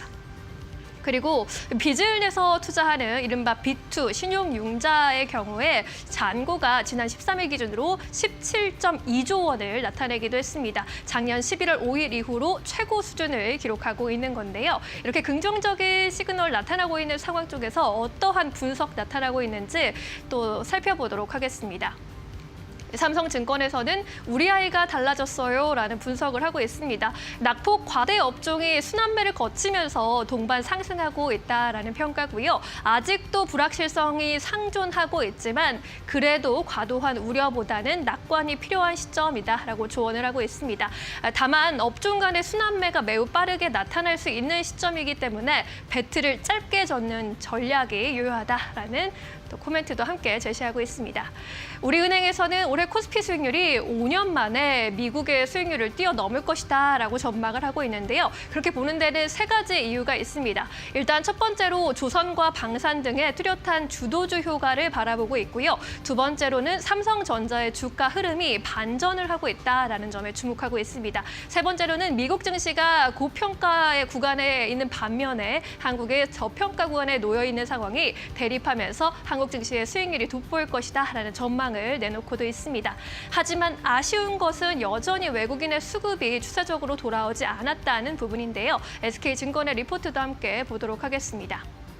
조금 더 신중한 그런 입장을 제시하고 있습니다. 지난 4분기 지난 4주간의 코스피 수급 동향을 봤을 때 외국인들의 순매도 기조가 이어지고 있기 때문입니다. 여전히 국내 증시에 대해서는 긍정적인 의견을 유지하고 있지만 이 절대적인 레벨상의 부담이 거의 없으나 단기간에 꽤 올라온 만큼 초단기적으로는 가격 조정, 기간 조정이 발생할 수 있음에 유의해야 한다라고 조언을 하고 있고요. 특히나 그동안의 국내 증시의 흐름이 굉장히 좋지만 그래도 외국인들의 매수세에 기반한 상승은 없었고 개인과 연기금의 매수세가 주도했다라는 점에서 외국인들의 태도만 변한다면 시장 전체 업사이드는 더 크게 열릴 것이다라는 전망 내놓고 있는 상황입니다. 외국인들의 수급 흐름 여부 주시하면서 다가올 봄을 준비할 투자 전략 현명하게 세워볼 시점인 것 같습니다. 지금까지 마켓무버 함께 하셨습니다.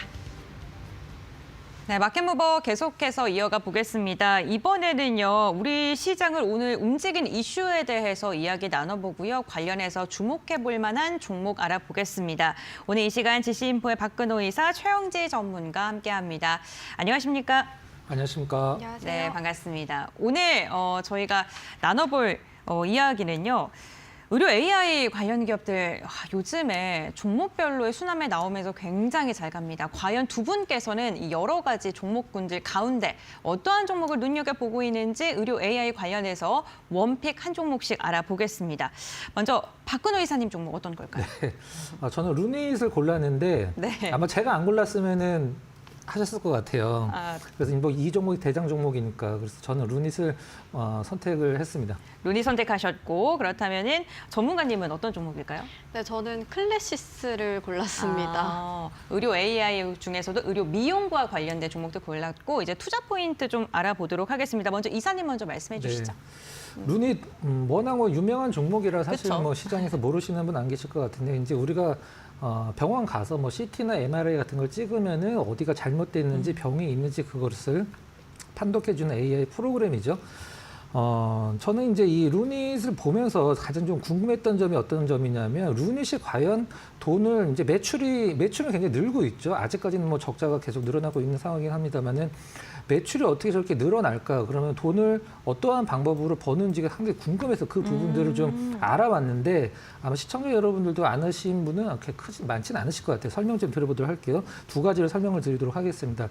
일단 유방암 기준으로 지금 굉장히 퍼포먼스가 나오고 있는 영상 판독해주는 기준으로 이제 병원에서 우리가 이제 루닛 인사이트라는 장비를 쓰겠다라고 하면은 일단 5,000불에 루닛이 이제 갖다 줍니다. 장비를 5,000불에 갖다 주면은 5년 쓸 것이냐 아니면 10만 장을 쓸 것이냐 둘 중에 하나 이제 선택을 해서 5년 동안 10만 장이 안 되면은 이제 다시 뭐 연장을 하는 거고 5년 안에 10만 장 이상을 찍으면은 다시 5,000불을 또 내서 이제 루닛한테 어떤 그 재계약을 하는 방법이 첫 번째고요. 그다음에 두 번째는 이제 바이오마커라고 해서 우리가 보통 임상 실험을 할 때 이 환자한테는 이런 약이 잘 될까 저런 약이 잘 될까 굉장히 좀 많이 연구를 많이 하는데 이 환자한테는 우리가 분석했을 때 이 약이 더 잘 될 것 같습니다라고 해서 찍어주는 그 AI 프로그램이 있어요.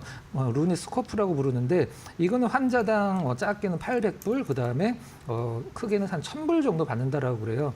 루닛은 이제 평가를 할 때 늘어나는 어떤 매출을 봤을 때 언제 흑자 전환이 될까 상당히 좀 궁금한데 작년에 이제 매출 굉장히 좋았고 뭐 적자 폭이 약간 커지긴 했었습니다만 앞으로 실질적으로 이제 실체가 있는 의료 AI다라고 해서 루닛은 뭐 시가총액은 요즘 좀 부담스럽긴 합니다만은 루닛이 대장이 아닐까라는 생각을 하고 있습니다. 네, 실적을 직접적으로 찍히는 AI 의료 관련 기업이 될 것이다. 그 장비 대여가 뭐 5,000달러라고 했으니까 계산해 보니까 720만 원 정도. 네, 네네. 그리고 임상할 때마다 한 140만 원 정도의 돈을 받고 있고 이게 실적으로 이어질 글로벌로 한 것이다. 4,800곳 정도 쓰고 있다고 하네요. 와, 4,800호요. 그럼 네. 이게 또 이게 쌓이고 업그레이드하고 뭐 이렇다 보면은 당연히 실적 잘 나오겠네요. 네, 루닛을 가장 먼저 말씀해 주셨고, 그럼 전문가님은 클래시스 선정을 해주셨는데 의료 AI가 아닌 의료 미용기기를 선택하신 이유도 궁금해요.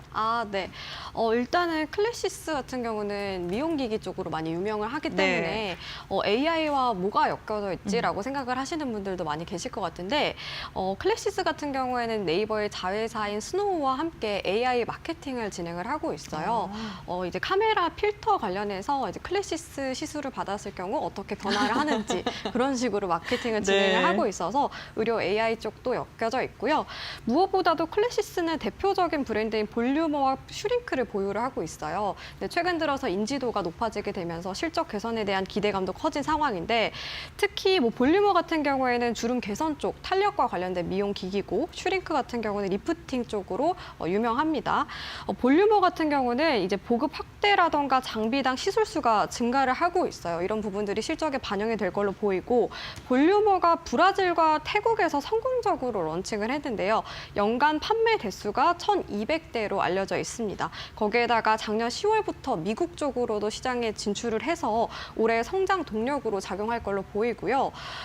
또 소모품 매출 증가에 따라서 실적 개선이 기대가 되는데 제가 의료기기, 의료 AI 관련된 종목들 고를 때 실적 개선이 되는 종목들을 많이 보려고 노력을 했어요. 그러다 보니까 제가 클래시스를 뽑은 것도 있는데 소모품 같은 경우는 이제 의료기기가 소모품 쪽으로 매출이 발생하는 경우가 많이 있어요. 클래시스는 전년 대비 55% 정도 작년에 증가를 했었고 그리고 작년 말이었죠. 10월 달에 이루다 합병도 완료가 됐는데 그 부분들이 올해 들어서 매출에 반영이 되면서 1분기 매출 개선에 대한 기대감이 커졌습니다. 지금 예상치 같은 경우에는 1분기 매출이 전년 대비 52% 정도 증가할 걸로 전망이 되고 영업이익 경우에는 44% 정도 증가할 걸로 전망이 되고 있는 상황입니다. 이렇듯 이루다 합병 시너지와 함께 소모품 증가로 인해서 매출 개선에 대한 기대감이 커진 상황이라고 볼 수가 있습니다. 마지막으로 저는 이제 클래시스뿐만 아니라 의료 AI 관련된 시장에 대해서 긍정적이게 바라보고 있는데요. 무엇보다도 스마트 의료기기 시장 성장이 기대가 많이 됩니다. 왜냐하면은 이제 딥러닝이라던가 아니면 그런 질병 감지를 하고 인공지능을 통해서 실시간으로 건강을 모니터링을 하는 사업들이 점차 많아지고 있는 상황이에요. 그래서 스마트 의료기기 시장 자체가 2033년까지 연평균 15.4% 성장을 할 걸로 보이고요. 2023년 기준으로 460억 달러였다면 2033년까지는 1,520억 달러까지 성장을 할 것으로 전망이 됩니다. 이렇듯 시장 성장에 따른 기대감도 반영이 될 가능성이 높아서 클래시스를 골라왔습니다. 네, 알겠습니다. 두 분 루닛과 클래시스 각각 선정을 해주셨는데 결국엔 두 분의 공통점은요. 실적이 나오는 기업을 그 가운데서도 봐야 된다인 것 같습니다. 이렇게 두 종목까지 확인을 해봤고요. 그럼 오늘 시장에서 움직이고 있는 이슈는 어떤 게 있는지 심령 앵커와 함께 알아보겠습니다. 네, 마켓 무버입니다. 반도체 시장에서는 이제 HBM만으로는 안주할 수 없다는 분위기가 더 커져가고 있습니다. 이제 시장에서는 넥스트 HBM을 주시하고 있는 건데요. 이러한 가운데 이번 주에는 소캠이라는 특수 디램이 주목을 받고 있습니다. 소캠이란 엔비디아가 새롭게 만드는 디램 모듈의 표준인데요. 개인용 AI 슈퍼컴 대중화에 필요한 특수 메모리입니다. 이 엔비디아는 모든 사람들이 매일매일 쓸 수 있는 AI 대중화를 꿈꾸고 있는데요. 지난달에 미국 라스베이거스에서 있었던 CES에서 젠슨항 CEO가 공개했던 AI PC 디지트의 후속에 소캠 4개가량이 탑재될 것으로 전망이 되고 있습니다. 젠슨항 CEO는 이 자리에서 미래에는 컴퓨터를 사용하는 모두가 개인용 AI 슈퍼컴퓨터가 필요해질 것이다 라고 발언을 하기도 했습니다. 이렇게 소캠이 주목받고 있는 가운데 엔비디아가 새로운 표준 독자 모델을 추진하고 있다는 점도 눈여겨볼 만한 사안인데요. 엔비디아가 이러한 소캠의 상용화에 성공을 하게 된다면 반도체 메모리 업계에 지각 변동이 나타날 것으로 예상이 되고 있기 때문입니다.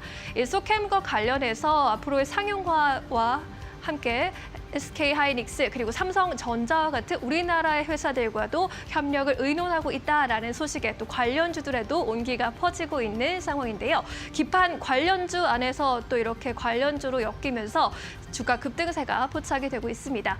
코리아 서킷의 경우에는 PCB 제조 및 판매를 주로 하고 있는 기업인데요. 주요 고객사가 삼성전자입니다. 특히 국내외 종속 기업을 통해서 사업 영역을 확장해 나가고 있는데요. 테라닉스의 경우에는 특수 PCB를 생산하고 있어서 이번 소캠 이슈와 가장 연간이 클 것이라는 전망도 나타나고 있습니다. 인터플렉스에서는 연성 인쇄 회로 기판을 생산하고 있고 시그네틱스는 반도체 패키징 사업을 주로 하고 있습니다.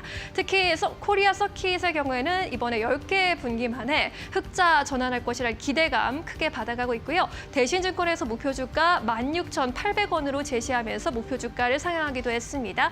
투자 의견 매수와 함께 비중 확대를 제시하고 있는 상황입니다. 심택의 경우에도 PCB 제조 및 판매 사업을 영위하고 있는데요. 차별화된 양산 기술력을 보유하고 있고 역시나 고객사가 삼성전자 그리고 SK하이닉스입니다. 올해 영업이익 흑자 전환할 것으로 기대가 되고 있고 키움증권에서 목표 주가 23,000원으로 제시하고 있습니다. 4분기 실적은 여전히 부진했지만 올해 실적 흐름 상저하고가 나타날 것이다라는 의견입니다. 마지막으로 TLB의 경우에도 PCB 제조 전문 기업입니다. 인쇄 회로 기판 부분의 매출이 100%로 발생을 하고 있는데요. 역시나 주요 고객사가 삼성전자, SK하이닉스 그리고 미국의 마이크론 등이 있어서 함께 관련주로 주목받아 가고 있는 상황입니다. 이제 새롭게 개화하게 될 뉴 HBM 시대, 넥스트 HBM 시대에서 승자는 누가 될지 함께 주시해 보시는 것도 관전 포인트가 되겠습니다. 마켓무버 전해드렸습니다. 네, 이렇게 신민영 앵커와 함께 시장에서 주목해볼 만한 이슈 알아봤고요. 이제는 시장에서 주목해보는 오늘 움직임을 나와줬던 그런 종목군들 알아보겠습니다. 먼저 이사님과 이야기 나눠볼 텐데요. 오늘 첫 번째 종목 주성 엔지니어링 들고 오셨네요. 투자 포인트 들어볼까요? 네, 주성 엔지니어링 지난주 금요일에 이제 외국인들이 굉장히 강력한 순매수가 들어왔었죠. 오늘은 살짝 좀 쉬어가는 느낌이고 기관은 3일 연속 정도 순매수 상태인데 주성 엔지니어링 하면 뭐 우리나라 대표하는 증착 기업이라고 이제 보시면 될 것 같습니다. 이제 반도체들이 이제 뭐 몇 단 이런 식으로 계속 설명이 되다 보니까 그 증착이 굉장히 좀 중요한 상황인데 작년 실적이 이제 23년도 대비해서 이제 기저효과로 굉장히 좋게 느껴지긴 합니다만은 실질적으로 주성 엔지니어링의 원래 실적으로 좀 돌아갔다 정도라고 보시는 게 좀 맞을 것 같고요. 최근에 이제 우리나라 국내 반도체 장비 기업들의 최대 모멘텀이라고 할 수 있는 중국 쪽에 어떤 그 파운드리 그다음에 디램 업체들이 장비를 사재기를 하면서 이제 실적이 굉장히 좋게 나오는 기업들이 있는데 주성 엔지니어링은 지금 현재 우리나라 이제 삼성전자, 하이닉스를 위협을 하고 있는 중국의 창신 메모리 쪽에 관련된 장비를 작년에 상당히 많이 납품했죠. 작년에 주성 엔지니어링 전체 매출의 80% 이상이 창신 메모리 쪽으로 나왔어요. 이 부분은 좀 약간 올해 작년보다는 좀 약간 떨어질 것으로 예상을 좀 하고 있는데 작년에 이제 창신 메모리 쪽으로의 매출 비중이 높았다라고 하면 올해 이제 하이닉스, HBM 좀 공정 전환이 있거든요. 1A에서 1B 전환이 되고 있는데 그 부분과 관련돼서 하나의 좀 좋은 모멘텀이 좀 기대가 되고 있고요. 그다음에 최근에 뭐 반도체 장비 기업들이 유리 기판 빼면은 뭐 거의 껴주질 않는 상황인데 주성 엔지니어링 같은 경우도 살짝 좀 약간 밸류 체인에 발은 담궈 놓긴 했습니다만 실질적으로 큰 연관은 없어 보이고 최근에 이제 작년에 그러니까 북미양 쪽에 TSV, TGV 장비 관련돼서 이제 어떤 파일럿 장비를 납품했다라는 얘기가 있는데 이 부분은 제가 봤을 때는 인텔향이 아닌가라는 좀 생각을 좀 하고 있어요. 좀 정리를 하면 차트도 굉장히 좀 좋고 작년이랑 올해 상반기에 4만 원만 넘으면은 계속 밀렸거든요. 그래서 지금 주성 엔지니어링이 3만 5천 원대 정도 가고 있는데 일단 기관 수급이 많이 빠졌다가 최근에 다시 들어오고 있고 외국인 수급은 오늘 살짝 쉬지만 최근에 이제 어떤 그 수급의 추세를 봤을 때 연속으로 순매수 기조로 이어갈 것으로 보여집니다. 주성 엔지니어링 장비 기업들 중에 관심 두시면 될 것 같습니다. 네, 알겠습니다. 오늘 반도체 장비 기업 첫 번째로 들고 오셨고요. 주성 엔지니어링 말씀해 주셨습니다. 지금 중국 창신 메모리와 연관 관계가 있는데 그것보다도 SK 하이닉스의 증설계획과 맞춰서 실적에 대한 개선 기대감 그리고 유리기판을 그 뚫는 기술이죠. TGV 관련해서도 좀 기술력 갖고 있다라고 이야기해 주셨고요. 이번에는요. 최영지 전문가의 첫 번째 종목 들어볼 텐데요. LG이노텍입니다. 오늘 0.37%가량 상승하고 있는데 어떠한 투자 포인트 보고 오셨을까요? 네, 이번 주에 중요한 일정이 있어서 제가 LG 이노텍을 가지고 왔는데요. 이번 주 미국 현지 시간 19일에 네. 이제 아이폰 신제품 공개 소식이 있습니다. 애플의 팀쿡 CEO가 자신의 SNS를 통해서 공개할 예정이라고 발표를 했는데요. 이번에 아이폰 같은 경우에는 아이폰 SE4가 유일하게 공개가 될 걸로 전망이 되고 있습니다. 그런데 이제 LG 이노텍 같은 경우에는 아이폰의 카메라 모듈 등 핵심 부품을 납품을 하는 기업이어서 부각이 될 가능성이 높다라고 판단이 돼서 오늘 가지고 오게 됐고요. SE4 같은 경우에는 기존의 뭐 중저가 브랜드로도 나온 것도 있었죠. 근데 이번에는 이제 홈 버튼을 제거를 하고 풀 스크린으로 나온 디자인을 통해서 조금 더 인기를 끌 가능성이 높다라고 판단이 돼서 LG 이노텍이 모멘텀으로 작용하지 않을까 싶어가지고 투자 포인트로 말씀을 드리겠고요. 그리고 지금 사실 중국 같은 경우에는 경기가 조금 둔화가 되면서 핸드폰 시장이 많이 좀 부진한 모습을 보이고 있습니다. 그런데 판매량 감소세가 점차 둔화되면서 중국 시장에 대한 기대도 함께 커지고 있는 상황입니다. 거기에다가 중국 쪽에서는 최근에 스마트폰 구입 보조금 정책을 시행을 하면서 아이폰 판매량에 대한 기대감이 커졌는데요. 이번에 이제 아이폰 SE4가 출시가 될 경우에는 중저가 브랜드이기 때문에 중국 쪽으로 성장을 하게 되면서 LG 이노텍 또한 수혜를 받지 않을까 싶습니다. 뿐만 아니라 지금 LG 이노텍 같은 경우에는 사업 구조를 다변화하고 있는 상황인데요. 대표적으로 플래칩 BGA라던가 아니면 휴머노이드 개발을 통해서 사업 구조를 개선을 하면서 이 부분도 또 실적에 반영이 된다면 모멘텀으로 작용하지 않을까 싶습니다. 차트적인 부분에서 추가적으로 설명을 해드리자면 작년에 이제 30만 원 구간대를 뚫고 나서 그 이후에 계속해서 하락 추세를 보이고 있어요. 지금도 여전히 역배열 차트 구간대로 나와주고 있는데 오늘 같은 경우에는 이제 5일선, 이동평균선 5일선이 60일선 구간대를 뚫어주면서 골든크로스가 나왔습니다. 거래량 부분에서는 조금은 아쉽지만 매물대가 길게 쌓여 있어서 이 구간대를 딛고서 위로 상승세를 보이게 된다면은 아무래도 1년 매물대 구간인 21만 원 선까지 매물이 열려 있어서 주가가 좀 가볍게 움직일 가능성이 높다라고 판단이 됩니다. 그래서 그런 가격 전략도 참고를 하시면서 LG 이노텍 주목해 보시면 좋겠습니다. 네, 알겠습니다. LG 이노텍 아이폰 SE4 제품 공개와 함께 주목받을 수 있다라고 투자 포인트 짚어주셨는데요. 그 LG 이노텍 카메라 모듈이 들어갔고 사실 삼성전기 MLCC 같은 경우에는 이번에 SE4에 안 들어갔다고 합니다. 이 부분도 좀 참고하시면서 대응해 보시면 좋을 것 같고 다음으로는 박근호 이사님의 종목입니다. 지금 두 번째 종목 어떤 종목일까요? 네, 지금 화학 업종들이 네. 굉장히 힘들다가 최근에 좀 약간 힘을 내고 있는 상황인데요. 네. 롯데 정밀화학을 좀 준비를 좀 했습니다. 롯데 정밀화학도 우리나라 여타 화학 업체들과 마찬가지로 주가가 한 최소 3년 이상 좀 빠지고 최근에 좀 바닥을 잡고 있는 흐름인데 어떤 모멘텀이 있는지 한번 말씀드리도록 하겠습니다. 최근에 이제 가장 큰 어떤 이슈가 됐었던 기사 계약이라고 할 수 있을 것 같은데요. 세계 1위 의약품 미 칼리콘과 글로벌 유통계약을 체결했다. 이제 의약용 셀룰로스 유통을 10년간 1조 원짜리 계약을 했는데 의약용 셀룰로스가 뭐냐면 우리 약 먹을 때 캡슐 같은 데 보면 캡슐 겉면이 이제 바짝바짝 하잖아요. 그 부분이 이제 의약용 셀룰로스인데 그 부분이 이제 시장에서 신규로 진입하기 굉장히 힘든 분야이기 때문에 지금 현재 롯데정밀화학이 캐파로는 전 세계 2위 정도 기록을 하고 있는데 증설을 해서 캐파로 1위로 올라서겠다라고 이제 포부를 좀 밝히기도 했고요.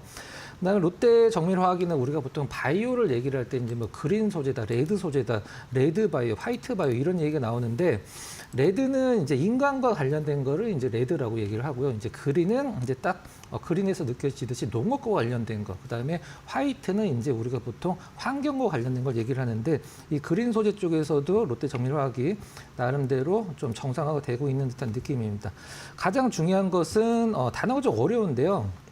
에틸렌 클로로 히드린이라는 어떤 소재가 있는데 이 부분이 지금 시장에서 가장 롯데정밀화학이 주가를 끌어올릴 수 있는 부분이다라고 얘기를 하는데 왜 그러냐 하면은 이제 지금 바이오 디젤에 많이 들어가는 그 물질이거든요. 근데 동남아 같은 경우는 디젤에다가 이걸 몇 % 섞어라 이게 이제 법제화가 돼 있는데 그게 계속 올라가고 있는 상황이에요. 말레이시아 같은 경우는 바이오 디젤에 이 물질을 이제 작년에 10%였다라고 하면 올해 20%까지 섞어야 되고요. 인도네시아 같은 경우는 25년도 올해서부터 40%까지 혼합을 해야 된다라고 합니다. 환경 문제 때문에 그런 거예요? 네, 맞습니다. 근데 이 부분이 이제 중국과 굉장히 많이 경쟁을 하고 있는데 중국과 우리나라가 이것을 만드는 데서 가장 큰 차이는 어떤 것으로 만드느냐가 차이가 있는데 중국은 글리세린으로 만들고 우리나라 롯데정밀화학 같은 경우는 프로필렌으로 만드는데 작년서부터 지금까지 이 글리세린 가격이 굉장히 많이 올라갔어요. 시장에서 쇼티지가 나면서 그래서 롯데정밀화학의 이 물질이 소재가 좀 가격 경쟁력이 좋아지고 있다 이렇게 보시면 될 것 같습니다. 일단 화학업종 전반적으로 분위기가 확 바뀌진 않았습니다. 근데 몇 년 동안 떨어진 종목군들이 보통이기 때문에 가격적인 메리트가 좀 커져서 시장에서 좀 약간 가벼운 움직임이 나와주고 있는데 롯데정밀화학도 이제 막 바닥권에서 벗어나고 있기 때문에 관심 두시면 괜찮을 것 같습니다. 네, 알겠습니다. 롯데 정밀화학 두 번째 종목으로 언급해 주셨고요. 우선 가격적인 경쟁력 부분에서 중국 제품과 비교해서도 가성비 부분에서 이제는 조금 경쟁력이 생기고 있다라고 이야기를 해 주셨고, 이와 함께 의약용 시장이라던가 다양한 시장군에서도 실적에 대한 개선세가 확인되고 있다는 점 체크해 보셔야 될 것 같습니다. 이번에는 최영지 전문가의 두 번째 종목입니다. 포바이포 오늘도 두 자릿대 강세 나오고 있는 기업인데요. 투자 포인트 한번 말씀해 주시죠. 네, 포바이포는 최근에 아무래도 강한 또 테마가 엮인 종목이죠. 네. 이제 메타가 한국 AI 반도체 스타트업인 퓨리오사 AI를 인수한다라는 소식이 들려오게 되면서 관련된 종목으로 엮였습니다. 포바이포의 경우에는 퓨리오사 AI와 함께 이제 NPU 반도체와 협력을 해서 픽셀 솔루션을 최적화했고요. 화질 개선에 용량까지 절감을 할 수 있도록 실현을 했는데요. 이에 따라서 이 포바이포는 퓨리오사 AI NPU가 탑재된 서버 패키지를 제공을 해서 소비 전력도 절반으로 줄이고 처리 속도도 2배 이상 빨라지는 기술을 얻게 됐습니다. 그러면서 직접된 관련된 종목으로 엮이면서 시장에서 강한 흐름을 보이고 있어요. 사실 근데 포바이포는 영업이익이 작년에 지속적으로 적자였던 부분은 조금은 아쉽게 생각을 하고 있습니다. 거기에다가 지금 소송건이 하나 진행이 되고 있는데 서울대공원 플레이월드 공사 대금이 한 15억 정도 지급을 받지 못하고 있는 상황이에요. 그런데 이게 상황이 좀 해결이 된다면은 앞으로 이 손실에 대한 부분들이 조금 더 개선이 되면서 실적에 반영이 되지 않을까라고 생각이 들고요. 무엇보다 제가 포바이포에서 가장 주목을 하고 있는 사업이라고 한다면 이제 픽셀 사업을 진행을 하고 있는데 이게 AI 솔루션, 그러니까 화질 개선을 하는 AI 솔루션이에요. 대표적으로 내 이름은 김삼순이라고 해서 2005년에 굉장히 히트를 쳤던 드라마가 봤죠. 있죠. 네, 맞습니다. 네. 그게 최근에 이제 OTT에 공개가 될 것으로 보이는데 옛날 드라마다 보니까 화질이 좋지 않잖아요. 근데 그거를 포바이포를 통해서 화질을 개선하는 작업을 진행을 했습니다.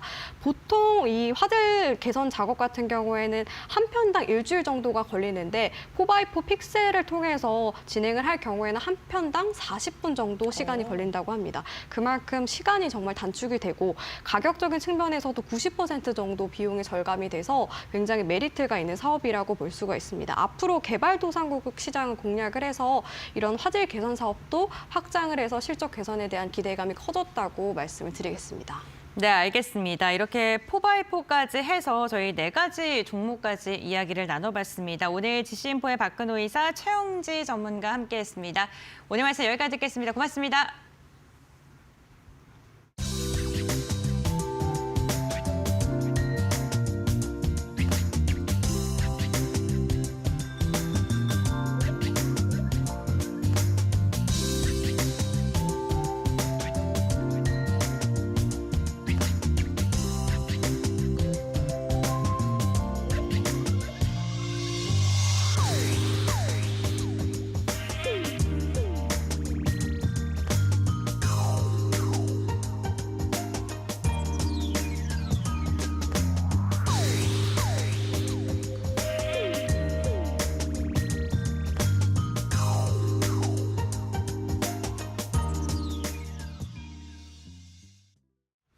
네, 이번에는 종목 포착 시간을 통해서 마감 전에 우리가 공략해 볼 만한 종목에 대한 이야기 나눠보겠습니다. 오늘 이 시간 SK증권의 서용훈 차장 연결돼 있습니다.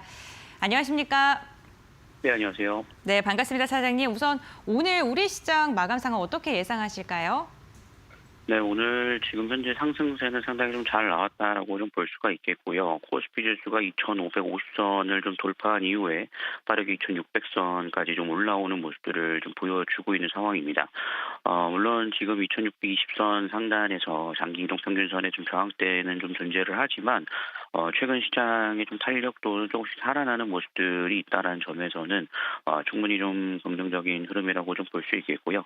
특히나 원달러 환율이 안정을 좀 취하고 있다는 점에서 외국인 수급에 좀 유리한 포지션으로 좀 바뀌고 있다라고 볼 수 있겠습니다. 오늘 수급적인 흐름들을 볼 때 외국인들이 현물 시장에서의 좀 매도가 이루어졌고 선물 시장에서는 2,500억 이상 매수가 들어왔습니다만 매수세와 매도세가 그렇게 강하지는 않다라고 좀 판단을 하고 있고요. 다만 최근 연기금의 지속적인 매수세로 인해서 저가에서의 반등이 계속해서 이어지고 있다는 점은 장점이라 할 수 있겠고 상대적으로 코스닥이 좀 덜 탄력적인 흐름들이 이어졌습니다만 오늘은 또 키맞추기 전략으로서 2차전지 섹터들의 반등이 좀 이어졌고 이로 인해서 코스닥이 좀 강한 상승세를 좀 이어졌다는 점에서 시장이 그래도 좀 긍정적인 흐름이 좀 이어지고 있지 않나라고 좀 판단을 하고 있습니다. 네, 그렇군요. 우리 시장 이제 환율도 안정화에 접어들려는 모습이고 점진적인 상승 추세를 이어가고 있는데요. 시장에 긍정적인 이야기 많이 나오고 있습니다. 그렇다면 차장님께서는 오늘 마감 공략주 어떤 걸 보고 계실까요? 네, 제가 좀 관심 있게 보고 있는 종목은 KSP 보고 있는 상황이고요. 기자재 쪽에 대한 모멘텀을 좀 갖고 있다라고 좀 볼 수 있겠습니다. 최근 한국 IR 협의회에서 LNG 산업이 트럼프 2기 정부의 최대 수혜 산업이 될 것이다라고 좀 발표가 이루어졌고, 이로 인해서 조선 섹터로서 LNG 선에 대한 추가 수주가 이루어질 수 있을 것으로 예상이 좀 되고 있습니다. 특히나 이제 조선 섹터의 경우 중국과 한국 두 가지 기업을 좀 알아들 수 있을 텐데 중국과의 좀 특이점을 본다라면 좀 엔진 쪽에 대한 기술력을 좀 확실히 갖고 있는 부분이기 때문에 그로 인해서 상승을 좀 이루어질 수 있다라고 좀 판단을 하고 있고요.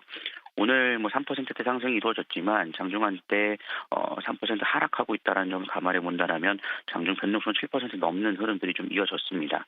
그런 점을 감안해 볼 때 정고점 돌파 시도를 할 것으로 예상이 되는 만큼 좀 관심 있게 살펴보시면 좋지 않을까라고 말씀을 좀 드리겠습니다. 네, 알겠습니다. 오늘의 공략주 KSP 말씀해 주셨는데요. 조선 기자재 관련된 산업군 전고점 돌파에 대한 가능성까지 말씀해 주셨습니다. 사장님, 오늘 말씀 여기까지 듣겠습니다. 고맙습니다. 네, 감사합니다. 네, 월요일 국내 증시 장 마감 동시효과 구간에 들어와 있습니다. 마감의 기술, 오늘도 JW인베스트 곽유정 대표와 함께하겠습니다. 어서 오세요. 네, 안녕하세요. 네, 국내 증시 양호한 흐름 이어지고 있습니다. 현재도 코스피가 2,600선 위에서 코스닥도 1%대 오름세 유지해주고 있습니다. 오늘 시장 흐름 어떻게 보셨을까요? 네, 오늘 시장은 코스피 시장보다 확실히 코스닥 시장이 좀 더 강한 움직임을 보였다라고 볼 수 있을 것 같은데요. 네. 여전히 지금 외국인 쪽은 코스피 시장에서 좀 숨고르기 하고 있는 모습이 관측이 되고 있고 코스닥 쪽에서는 오히려 반대로 외국인이 3거래일 정도 연속으로 순매수가 들어오고 있는 모습이 관측이 되고 있습니다. 코스닥 하면은 대개 제약지수와 커플링되는 그런 경향이 있다고 볼 수 있을 것 같은데요. 오늘 코스닥 시장이 1.53%대 정도 올라가면서 코스피보다 확실히 좀 강세 움직임이 나와주고 있고 좀 동반해서 커플링돼서 증시가 올라가는 게 아니라 코스닥 시장만 지금 강세 움직임을 띠고 있는 디커플링 흐름을 지금 보여주고 있다라고 볼 수 있을 것 같은데요. 지금 제약지수 이제 움직임을 보시면 오늘 2.42%대나 올라온 모습을 볼 수가 있습니다. 제가 지난주부터 계속해서 대형주들, 수출주 중심으로 이제 경기 민감 섹터 같은 경우에는 관세부가 이슈 때문에 좀 숨고르기를 하게 될 가능성이 높고, 그러니까 눈치 보기를 하게 되는 거죠. 그런데 이제 반대로 제약 쪽 같은 경우에는 이제 코스닥 쪽에 들어오는 제약 종목들의 모멘텀이 지금 좀 살아나면서 오늘은 특히 관련 움직임이 지수단에서 강하게 나타났다라고 볼 수 있을 것 같습니다. 이러한 움직임은 시가총액 상위 종목단에서의 흐름으로도 볼 수 있는 부분인데요. 오늘 코스닥 지수 흐름 이제 전반적으로 올라오면서 물론 이제 에코프로 BM이나 에코프로와 같은 2차 전지 관련 섹터도 움직임이 좀 나와주기도 했었고요. 특히 오늘은 전고체 관련 종목들도 흐름이 좋았습니다. 전고체 관련 종목들은 사실상 테마성으로 현대차에서 전고체 파일럿 라인을 3월 달부터 가동한다라는 소식이 들어오면서 좀 단발적인 지금 시세 흐름들 이어나가고 있는 중이고 2차 전지 같은 경우에는 지금 이제 지난주 이제 후반부부터 들어오고 있는 이슈가 국내 자동차와 2차 전지 업종의 주가 지금 강세가 나오고 있는 것은 관세 예외 기대감에서 지금 기인됐다라는 점을 들어볼 수 있을 것 같거든요. 그 외의 흐름을 봤을 때 알테오젠이나 HLB, 삼청당제약 같은 관련 제약 종목들은 흐름이 오늘 되게 좋았다라고 더 말씀드릴 수 있을 것 같고요. 그리고 이제 클래시스나 파마리서치와 같은 지금 피부 미용 의료기기 관련 종목들도 최근에 또 수급이 들어오고 있는 모습들도 관측이 되고 있습니다. 시장 전반적으로 지금 중소형단에 있는 업종군들 토대로 지금 순환매가 들어오고 있다고 볼 수 있을 것 같은데요. 아무튼 코스닥 같은 경우에는 지금 제약 쪽에서 섹터 흐름이 굉장히 좀 긍정적으로 나타나고 있다라는 부분들을 체크를 해볼 수가 있었고 오늘 사실 이제 반도체 장비단에 있는 종목들을 봤을 때 CXL이라든지 각종 이제 반도체 쪽 종목들이 움직임이 나왔는데요. 오늘 시장에서 계속 이런 이야기 나왔을 겁니다. 엔비디아 쪽에서 삼성전자, SK 하이닉스 등의 이런 메모리 반도체 업체와 제2의 HBM인 소캠 관련해서 협의 소식 들어오게 됐었죠. 사실 지난주부터 반도체 관련 종목들이 움직임이 굉장히 좋았었는데요. 정부 쪽에서도 K-온디바이스 AI 반도체 쪽에 1조 정도 투자 지원하겠다라는 관련 소식도 있었고 특히나 이제 CXL 관련해서는 작년에는 키워드가 시장에서 HBM으로 잡혀 나가는 분위기였었는데 이제는 다음 이제 넥스트 HBM을 찾는 움직임이 소캠에서부터 지난주에는 CXL까지 관련 움직임이 들어오고 있는 것 같습니다. 일단 CXL 같은 경우에는 삼성전자 쪽에서 지금 SK 하이닉스보다 우선 선제적으로 해서 상용화가 기대가 되는 분야라고 볼 수 있을 것 같은데요. 이런 이제 CXL 쪽에서의 메모리 양산 임박 소식들도 지금 계속해서 들어오게 되면서 반도체 주 종목들 중에서 삼성전자와 SK 하이닉스 이런 대형주들보다 중소형단에서 일단은 수급이 좀 받쳐주는 그런 이제 움직임이 나와주는 걸로 봤을 때 일단은 향후 좀 긍정적인 움직임들까지도 기대해 볼 수 있지 않을까라고서 흐름 정리 도와드리도록 하겠습니다. 네. 우리 증시 이제 마감 1분가량 남겨두고 있는 상황인데요. 지수 흐름 함께 체크해 보도록 하겠습니다.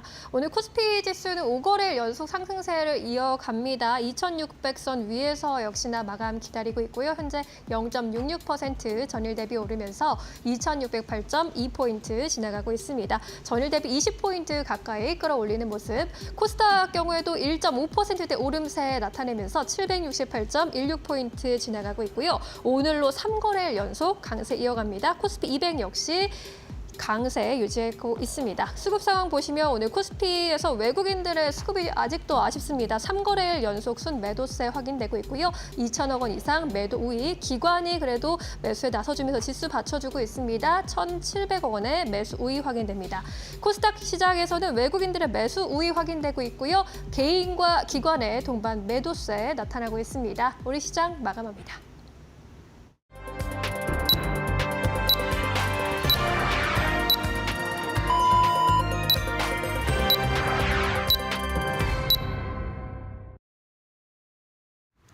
(2월 17일) 월요일장 국내 증시 마무리를 했습니다. 유가증권 시장 오늘까지 5거래일 연속 상승을 하면서 결국에는 2,600선을 웃돌면서 마감하는 데 성공을 했습니다. 우선 주말 사이 나왔던 미국의 소매 판매가요 생각보다 부진한 것으로 확인이 됐습니다. 그러면서 국채 금리가 4.4%대까지 떨어졌고요. 이런 환경은 국내 원달러 환율의 안정세로 접어들었고 이로 인해 시장에 대한 분위기 자체가 좀 긍정적인 방향성으로 흘러간 것으로 확인되고 있습니다.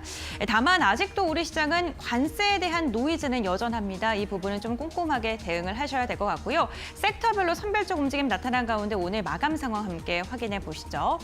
네, 오늘 유가증권 시장 결국에는요 2,610선까지 올라서면서 마감하는 데 성공을 했습니다. 0.75%가량 상승했는데요.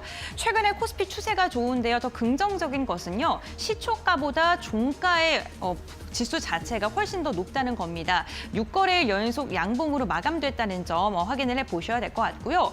코스닥도 오늘 탄력이 더 좋았습니다. 2배가량 더 좋았고요. 1.61%가량 상승하면서 768선까지 올라섰습니다. 결국에는 오늘 개장 직후부터 지속적으로 지수 자체가 올라서면서 양시장 일제히 빨간불을 그린 채 마감하는 데 성공을 했습니다.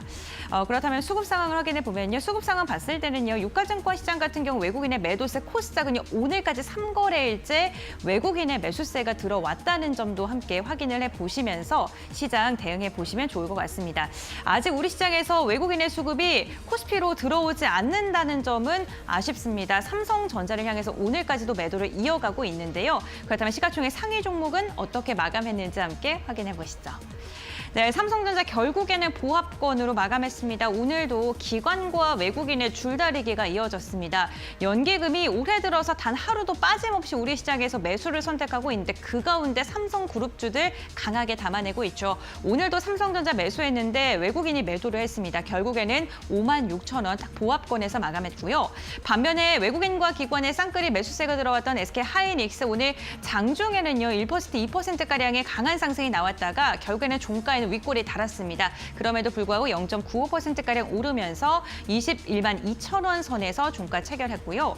삼성바이오로직스 오늘 아랫골이 길게 달면서 0.42%가량 상승 마감하는 데 성공을 했습니다. 오늘 시가총액 3위 자리 공고하게 지켜냈고요. 110만 8,500원 단에서 거래 마감했습니다. LG에너지솔루션 같은 경우는 0.14%가량 올랐습니다. 역시나 오늘 변동성 나와줬고요. 500원가량 상승한 채 마감을 했습니다. 현대차 오늘 개장에도 하락하면서 출발했었는데 종가 더 안 좋습니다. 3% 이상 빠지면서 결국에는 20만 원 선 무너진 채 마감했습니다. 지금 이 자동차 관세 이슈가요. 오늘 시장만 봤을 때는 2차 전진 좀 피해가는 분위기고요. 완성차 기업들로 좀 쏠린 모습이 나타나고 있습니다. 다음 6위부터 10위 보겠습니다. 현대차가 3%가량 빠진 가운데 기아는 그래도 선방하는 모습입니다. 0.74%가량 하락한 채 마감을 했습니다. 지금 셀트리온 같은 경우는 0.39%가량 상승으로 마감했고요. 네이버 같은 경우 보합권 그리고 KB금융은 1.63%가량 상승으로 마감했습니다. 역시나 KB금융도요. 외국인과 기관의 수급 공방 굉장히 치열한 상황인데 금융주들 벚꽃 배당에 대한 기대감도 있죠. 주주 환원 정책에 대한 이슈가 또 주가를 들어 올릴지 이 부분도 체크해 보셔야 될 것 같습니다. 다음으로는 코스닥 시가총액 상위 종목 함께 살펴보겠습니다.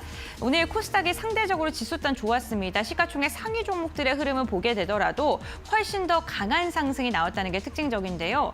미국의 국채금리가 하락하면서 제약바이오주들 지난주 금요일에 이어서 오늘까지도 힘받습니다. HLB가 5% 이상 상승했고요. 시가총액 1위 기업인 알테오젠도 1% 이상 상승했습니다. 에코프로 그룹주들도 오늘 흐름 좋았습니다. 에코프로 2.6%, 에코프로 BM도 2%가량 상승하면서 2% 이상의 견조한 흐름, 역시나 개장 직후부터 마감 상황이 훨씬 더 좋은 것으로 확인되고 있고요. 레인보우 로보틱스는요, 오늘 좀 무너지는 모습 나타나다가 결국에는 아랫골이 달아주면서 0.75%가량 하락으로 마감했습니다. 그래도 40만 원 선은 무너졌습니다. 다음 6위부터 10위 보겠습니다. 네, 6위부터 10위 보게 된다면요. 제약바이오 내에서도 엇갈린 모습입니다. 혼조세 펼쳐졌는데요. 리가켄바이오가 1%가량 빠졌지만 삼천당제약이 3% 이상 상승하면서 마감했고요. 오늘도 의료 미용기기 관련 기업들의 시세가 굉장히 눈에 띕니다. 클래시스가 지금 8위인데 10% 두 자릿대 강세를 보였고요. 막판에 힘을 엄청 받았습니다. 장대 양봉 그리면서 56,800원 역시나 실적이 지수 단을 좀 견인하는 모습이었고요. 반면 실적으로 인해서 미리 먼저 강하게 상승했던 휴젤 같은 경우에는 오늘 소폭 쉬어갑니다. 0.35% 하락으로 마감. 오늘 반도체 소부장 기업인 리노공업이 장 막판에는 힘내주면서 상승 반전에 성공하면서 마무리하는 데 성공했습니다. 0.89%가량 오르면서 22만 7천 원에 거래를 마쳤습니다. 이렇게 시가총액 상위 종목들의 마감 상황까지 확인해봤습니다. 네, 월요일 국내 증시 양지수 모두 상승불 켜면서 마감을 해주었습니다. 시장에 활기가 돌고 있고요. 원달러 환율이 미국 소매 판매 부진 영향으로 오늘 장 초반부터 하락하면서 출발했고 마감까지 하락권에서 움직였습니다. 결국 원달러 환율 1원 80전 내린 1,441원 70전 수준에서 마감을 했습니다. 내일장 전략 계속해서 세워보도록 하겠습니다. 대표님, 관세 이슈는 여전히 불안합니다. 오늘 자동차주에도 영향을 좀 크게 줬는데요. 계속해서 이슈를 좀 체크해봐야 할 것 같아요. 네, 일단은 트럼프 관세 뉴스 플로우가 시장에 들어오고 있긴 한데 시장에서 어느 정도는 지난주부터 좀 내성, 면역을 좀 가져가는 것 같고요. 그렇기 때문에 오히려 하방에 대한 압력은 상당히 지금 좀 제한적인 상황이라고 볼 수 있을 것 같습니다. 다만 여전히 대형주들 같은 경우에는 관세 부과 이슈로부터 완전히 자유로울 수는 없는 그런 상황이기 때문에 네. 일단은 뭐 시장 분위기가 출발한다. 상승으로 이제 가기 위한 출발을 코스닥 시장에서 가장 먼저 좀 흐름을 보여주는 것 같고요. 그에 따른 추세가 지금 코스닥 지수도 한번 보도록 할 텐데 지난 12월 기점으로 해서 V자로 지금 반등 추세로 가고 있는 모습이 관측이 되고 있습니다. 지난 1월 말에는 살짝 지수가 흔들리면서 60일선 구간대를 이제 지지받아주는 모습이 나왔는데요. 제가 아마 이때도 방송하면서 60일선 구간 지지받아주는지 여부를 한번 잘 보자라고 말씀을 드렸던 기억이 있습니다. 근데 오늘 같은 경우에도 1%대 지금 상승으로 가게 되면서 지난 9월, 10월 달 지금 전고점 구간대까지 시장 지수가 지금 얼추 올라와 준 상황이라고 볼 수 있을 것 같고요. 네. 여기서 이제 지난 이 8, 9, 10월 달 구간대만 돌파를 해주게 된다면 그러니까 지금 이제 770포인트 부근인데 800포인트 선만 넘어가게 되잖아요. 그렇게 된다면은 코스닥이 좀 이제 중소형주들 위주로 순환매가 좀 더 빠르게 강하게 돌면서 지수 상승을 그대로 펌핑을 시켜주게 될 가능성이 높지 않을까라고서 보고 있긴 합니다. 다만 앞서 말씀드렸듯이 지금 관세 민감 수출주들 같은 경우에는 단기적인 차익 실현이라든지 변동성을 좀 주의를 네. 하시면서 보셔야 될 것 같고요. 지난주 조선 방산 섹터가 굉장히 강했습니다. 옥션 만기를 기점으로 해서 관련 이제 주가 상승세를 강하게 좀 끌어내주는 네. 그런 분위기였었거든요. 오늘 같은 경우는 하나유로스페이스가 상반기 북유럽 국가와 방산협력 논의 소식까지 나오게 되면서 추가적인 시세가 나와줬는데 이런 이제 섹터들의 종목들이 쉬어가는 동안에는 당연히 이런 코스닥 시장의 중소형 관련 종목들이 순환매가 나타날 수밖에 없는 그런 상황이라고 볼 수 있을 것 같고요. 다만 이제 관세 수위가 향후 증시 방향성을 훼손시킬 정도로 진행되지는 않을 것 같다라고서 일단 정리를 도와드릴 수 있을 것 같습니다. 그리고 이번 주 같은 경우에는요. FOMC 의사록, 1월 의사록이 공개가 될 예정인데 당연히 이제 인플레이션 전망 관련해서 연준 인사들의 스탠스들 이런 부분들도 잘 체크를 해보셔야 될 것 같습니다. 2월 이후에 시카고 연은 총재 등의 여타 인사들이 이런 이제 관세발 인플레이션 관련해서 우려를 계속해서 표명해 오고 있는 그런 상황이라고 볼 수 있을 것 같은데요. 이번 이제 FOMC 의사록에서 발표가 되는 내용들 그리고 개별 연준 총재들의 발언에 따라서 시장의 관심이 모아질 것으로 전망이 되고 있습니다. 일단 코스피 같은 경우에도 단기 상승에 따른 이제 피로도도 어느 정도 누적이 되어 있는 상황이니만큼 일단은 숨고르기 장세가 코스피 시장에서는 조금 더 펼쳐질 가능성이 높고요.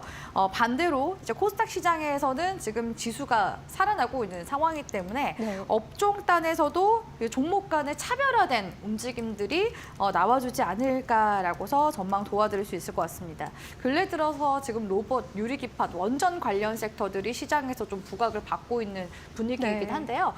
로봇 관련 종목들은 좀 숨고르기로 가려고 하는 그런 이제 과정 중에 있고 유리기판 관련주들은 오늘 시장에서도 조금 더 강한 움직임이 나와주긴 했었거든요.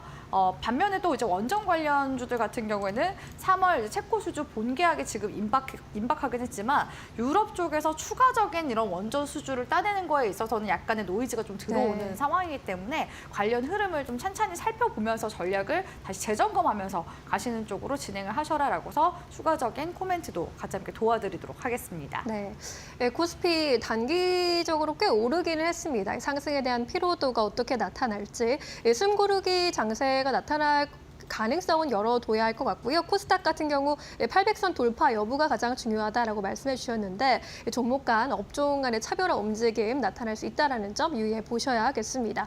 자, 그렇다면 내일장 시초가 공략주로는 어떤 종목을 좀 집중해서 보면 좋겠습니까? 네, 일단은 그동안 이제 올라갔었던 종목들이 숨고르기를 하게 되면은 좀 덜 올라간, 덜 부각된 종목들이 부각이 될 가능성이 높잖아요.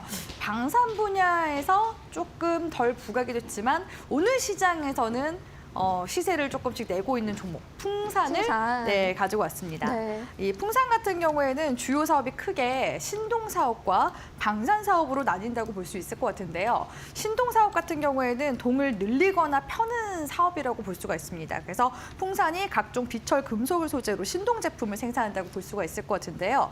지난해 이쪽 이제 신동 부문과 거기다 이제 방산 부문 쪽이 동반해서 실적 성장을 이끌어내게 되면서 방산 매출 같은 경우에는 전년 동기에서 19% 정도 늘어났다고 하고요. 신동 쪽의 매출 역시도 전년 동기 대비해서 10% 정도 증가했다고 합니다. 계속해서 이제 풍산 쪽에서는 관련해서 그 사업을 확장세로 지금 이끌어 나가고 있는 중이라고 볼 수 있을 것 같은데요. 신동 부문 같은 경우에는 경쟁력 강화를 위해서 고기능 정밀 소재뿐만 아니라 특수 도금 소재 등의 이런 핵심 분야에 대해서 이제 전략적인 투자를 지금 현재 단행하고자 하고 있는 상황이라고 볼 수 있을 것 같고요. 여기서 이런 고기능 정밀 소재 같은 경우에는 높은 내구성과 정밀성이 요구가 되기 때문에 각종 전자 부품이나 반도체, 배터리 등에 사용되는 필수적인 소재로 향후 또 수요가 급증할 것으로 기대가 되는 부문이라고 볼 수 있을 것 같습니다. 거기에다가 최근에 이제 풍산이 사실 이제 구리 관련 기업이잖아요. 네. 총탄 위주로 만들고 있긴 한데 최근에는 이제 드론과 유도 무기 사업 역시도 확장세를 이어나가고 있는 중이기도 하거든요. 풍산 같은 경우에는 탄약2와 공격 소형 드론을 개발을 이제 완료를 해서 작년부터 이제 전력화를 추진 중이라고 하고요. 또 자체 개발 중인 다목적 전투 드론 역시도 2026년도까지 개발을 완료를 지금 현재 목표로 하고 있고 정부 사업 입찰 역시도 지금 추진하고 있는 중이라고 합니다. 아무튼 올해 상반기 풍산 같은 경우에는 상반기 내로 계속해서 이런 여러 가지 또 라인업들도 증설도 하고 투자를 완료할 계획이라고 하니까 계속해서 이제 풍산 쪽에서 가져가고 있는 이런 사업에 대한 확장성과 그다음에 신사업에 대한 이런 투자 내용들 이런 부분들이 향후 또 추가적인 모멘텀이 될 가능성이 높기 때문에 주목해서 보셨으면 좋겠고요. 관련해서 흐름을 보자면 최근에 이제 방산 관련 기업들이 현대 로템을 중심으로 해서 하나 에어로스페이스, LRG 넥스원 순으로 주가 상승세가 강하게 나왔었거든요. 풍산 역시도 지금 실적 모멘텀 있죠. 방산 사업 부문이 앞서 말씀드렸다시피 전년 동기 대비해서 20% 정도 지금 늘어나고 있는 그런 기업인데 반해서 최근에 주가 상승이 앞선 기업들에 비해서는 좀 두드러지지 못한 부분들이 있습니다. 근데 오늘 같은 구간에서 6% 정도의 상승세가 또 나와줬기 때문에 단기적으로 우리 시청자분들이 전략을 잡아 나간다 한다면 21선 구간대 기준으로 해서 짧은 손절가 54,500원 구간대로 잡아가시면 될 것 같고요. 목표 구간 같은 경우에는 이전 정고점 9월에서 10월 달 구간대 살짝 못 미치는 구간 헤드앤숄더로 잡아드리도록 하겠습니다. 68,000원 구간대 1차 목표가로 잡아가시고 그 다음 레벨업 구간은 추후 제가 AS 도와드리도록 하겠습니다. 네. 이 방산주의 상승세는 아직 꺾이지 않고 있습니다. 계속해서 주목받고 있는 업종인데 한화 에어로스페이스 오늘 8%대 오름세를 또 시현하기도 했습니다. 관련 업종 안에서 아직 가지 못한 종목으로 풍산을 바라보고 계신 것 같은데요. 방산 부문 그리고 신동 부문의 매출이 고르게 성장하고 있고 이제 또 드론까지 미래 유망 사업까지 더 커질 것이다라는 전망 함께 제시해주고 계십니다. 특히 올 상반기에 적극적인 투자로 사업 확장성 기대되고 있는 상황이니까요. 이 시점에서 풍산 눈여겨보도록 하겠습니다. 목표가 68,000원, 손절가 54,500원 꼭 기억해 보시죠. 오늘 말씀 여기까지 듣겠습니다. 고맙습니다.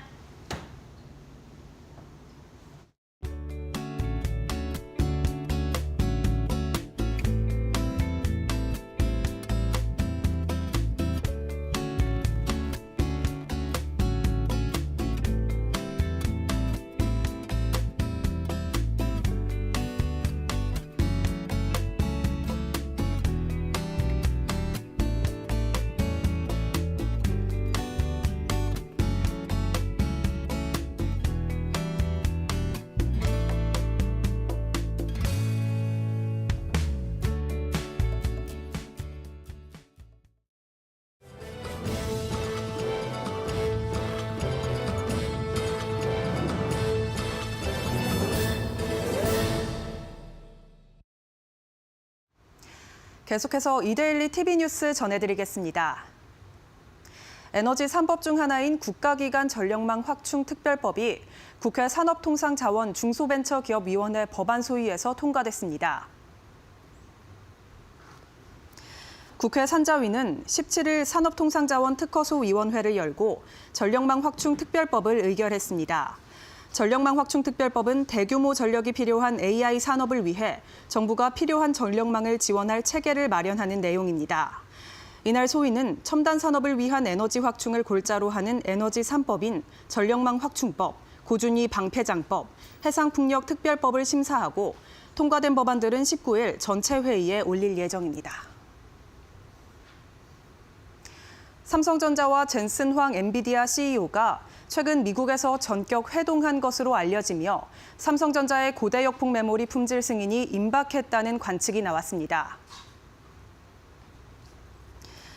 17일 반도체 업계에 따르면 삼성전자 전영현 부회장은 최근 엔비디아 본사를 방문해 젠슨 황 CEO를 만나 양사 간 협력을 둘러싼 의제를 논의했습니다. 업계 관계자는 이번 회동은 최근 HBM3E 8단 제품의 개선 현황과 이와 연계한 퀄 인증 진행 상황에 긍정적인 신호가 있어 이를 논의하기 위한 것이라고 설명했습니다. KB 모바일 뱅킹 앱인 KB 스타뱅크에서 또다시 접속 지연 및 로그인 오류가 발생했습니다. 17일 오전 9시 50분쯤 KB국민은행의 모바일 뱅킹 앱인 KB 스타뱅킹 접속이 지연되거나 중단됐습니다. 앱을 실행하면 접속량이 많아 대기 중이라는 문구가 나오고 이후에도 접속이 원활히 되지 않고 종료되는 현상이 1시간가량 지속됐습니다. 앞서 지난해 9월과 10월에도 KB 스타뱅킹 앱이 수시간가량 접속되지 않는 먹통 현상이 나타난 바 있습니다. 국민은행 관계자는 접속자의 일시적 급등 때문인지 시스템 문제인지 정확한 원인을 파악 중이라고 전했습니다. 국내 조영제 1위 기업인 동국생명과학이 상장 후 첫 거래일인 오늘 39% 넘는 강세를 보였습니다. 오늘 코스닥 시장에 상장한 동국생명과학은 장중 72.2% 오른 15,500원까지 치솟은 후 39.22% 오른 12,530원으로 거래를 마감했습니다. 지난달 20일에서 24일 진행된 수요 예측에서 총 705개의 기관이 참여해 117.8대 1의 경쟁률을 기록했지만 공모가는 희망밴드를 하회하는 9,000원에 확정됐습니다. 동국생명과학은 이번 기업 공개를 통해 조달한 자금을 기존 제품 경쟁력 강화와 MRI 조영제 연구개발 투자에 활용할 계획이라고 밝혔습니다. 지금까지 이데일리 TV 뉴스 전해드렸습니다. 네, 지난달 우리 시장의 코스닥 시장 상승률이 전 세계 시장 5위권 안에 5손가락 안에 들 정도로 괜찮았습니다. 이번 달 역시나 환율적인 부분이나 거래량, 거래대금 전반적으로 시장에 긍정적인 방향성이 나오고 있는 만큼 코스피가 또 상승률 순위권에 들 수 있을지 좀 기대를 해보겠습니다. 네, 그래도 오늘 코스피가 3개월 반 만에 2,610선에 올라선 만큼 앞으로의 활약 기대해 보도록 하겠습니다. 저희는 내일 더 좋은 투자 정보 들고 찾아뵙겠습니다. 시청해주신 여러분 고맙습니다.